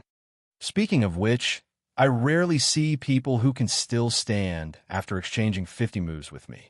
After saying that, the 2 of them looked at each other and laughed. Chu Qingyin, you are an interesting person. Sima Jun walked forward and patted her on the shoulder, laughing very happily. Chu Qingyin smiled. Same here. It's been a long time since I've met someone who suits my taste so well. Didn't I buy a few pots of wine today? I want to drink to my heart's content. After saying that, Sima Jun left her behind and quickly walked towards the fire. Drunkard. Chu Qingyin shook her head and laughed. Along the way, she found out that Sima Jun was a person who would not be happy without wine. However, he could not get drunk. It could be said that he would not get drunk even after 1,000 cups. Chu Qingyin was very envious. Chu Qingyin threw away the branch in her hand and followed with a smile. Just as she walked to the fire, Sima Jun had already opened a pot of wine. When he saw her coming, he casually threw the wine pot to her. Chu Qingyin caught it in a fluster and heaved a sigh of relief. Smelling the wine, she could not help but think of a certain person's threat. She immediately returned it to Sima Jun. Drink it yourself. I just said that you were interesting. Now you're not interesting enough. It's just a cup of wine. You always make excuses. Boring. Sima Jun ignored the wine jug that was handed to him. He took another jug and opened it with his teeth. Then he took a big gulp from the jug. Chu Qingyin smiled apologetically and sat down beside him. I really don't know how to drink. Don't make things difficult for me. What do you mean you don't know how to drink? You can't be drunk after 1 cup, right? Sima Jun looked at her suspiciously. Chu Qingyin scratched her head. I don't know either. Anyway, big ice cube. At this point, her expression turned gloomy and she changed the topic. I still have to keep watch. What if someone sneaks up on me? Sima Jun looked at her meaningfully. There are so many people keeping watch. You won't make a difference. I think you're thinking that your husband has ordered you repeatedly. You're not even married yet, and you're already so obedient. Be careful that when you get married, he'll eat you whole. You're single. Don't you have to let go of your guts and have fun? Otherwise, why is marriage a grave? Chu Qingyin's expression turned sour. She lowered her brows to hide the emotions in her eyes. When Sima Jun saw her half-dead expression again, he felt that all the effort he had put in to make her livelier was in vain. He couldn't help but lose some of his interest in drinking. Little girl, running away isn't a solution, because the problem is like a ball. As long as it isn't solved, you'll still end up back at the same place after running around in a big circle. Sima Jun said earnestly. Chu Qingyin looked up, but she was looking at the darkness in the distance. She said calmly, I'm not running away from the problem. I just want to calm my heart. Won't you still have to face in the end? Why waste time? Sima Jun retorted. Chu Qingyin admitted that she was right. However, not everyone could live as an outsider. Those involved could not see clearly and understand the logic. But when it happened to them, they were helpless. She still couldn't face Big Ice Cube. Thinking of this, Chu Qingyin retorted sarcastically, Sima, what about you? What's the matter with that era leader? You want her heart and then don't want her anymore. It's not good to abandon her after having sex with her. Sima Jun didn't expect the person in front of her to lead the fire to her. It was rare for her to suddenly become a caring older sister, but the person in front of her didn't appreciate it. What era leader? I don't know him, she denied flatly. Oh, I know. He's not called era leader. He's called Ji Linyang. Chu Qingyin chuckled. I say, you suddenly came to Jiangnan to avoid him. Sima Jun's face darkened. She glared fiercely at Tanning. Chu Qingyin had been hanging out with her these past few days. This girl must have betrayed her. Tanning received her master's resentment and immediately jumped up. This subordinate will go change Shangwang's medicine. With that, she slipped away as quickly as she could. Sima Jun angrily raised her head and drank another mouthful of wine. She wanted to change the topic, but Chu Qingyin didn't intend to let her off. She leaned over and tossed the wine jug in her hand. She asked mysteriously, hurry up and tell me what's going on between you and Ji Linyang. How did you abandon him after having sex with him? Sima Jun pushed her away and said in annoyance, I didn't expect you to be so nosy. If you're not drinking, go away. Don't disturb me when I'm drinking. Chu Qingyin could tell that Sima Jun would change at the mention of Ji Linyang. She hugged the wine jug and drank fiercely. It was as if she was the one who had been abandoned. How strange. Chu Qingyin was very curious about the person Sima Jun cared about. She really wanted to meet him. However, she didn't expect that she would meet Ji Linyang so soon. You're tuning in to the Romance Rendezvous YouTube channel. We're so grateful for your support, and don't forget to subscribe to join us on this incredible journey through captivating stories. Your generosity through donations truly makes a world of difference, as it's the primary source of revenue that allows me to expand and enhance this channel for you. Thank you from the bottom of my heart for being a part of this adventure.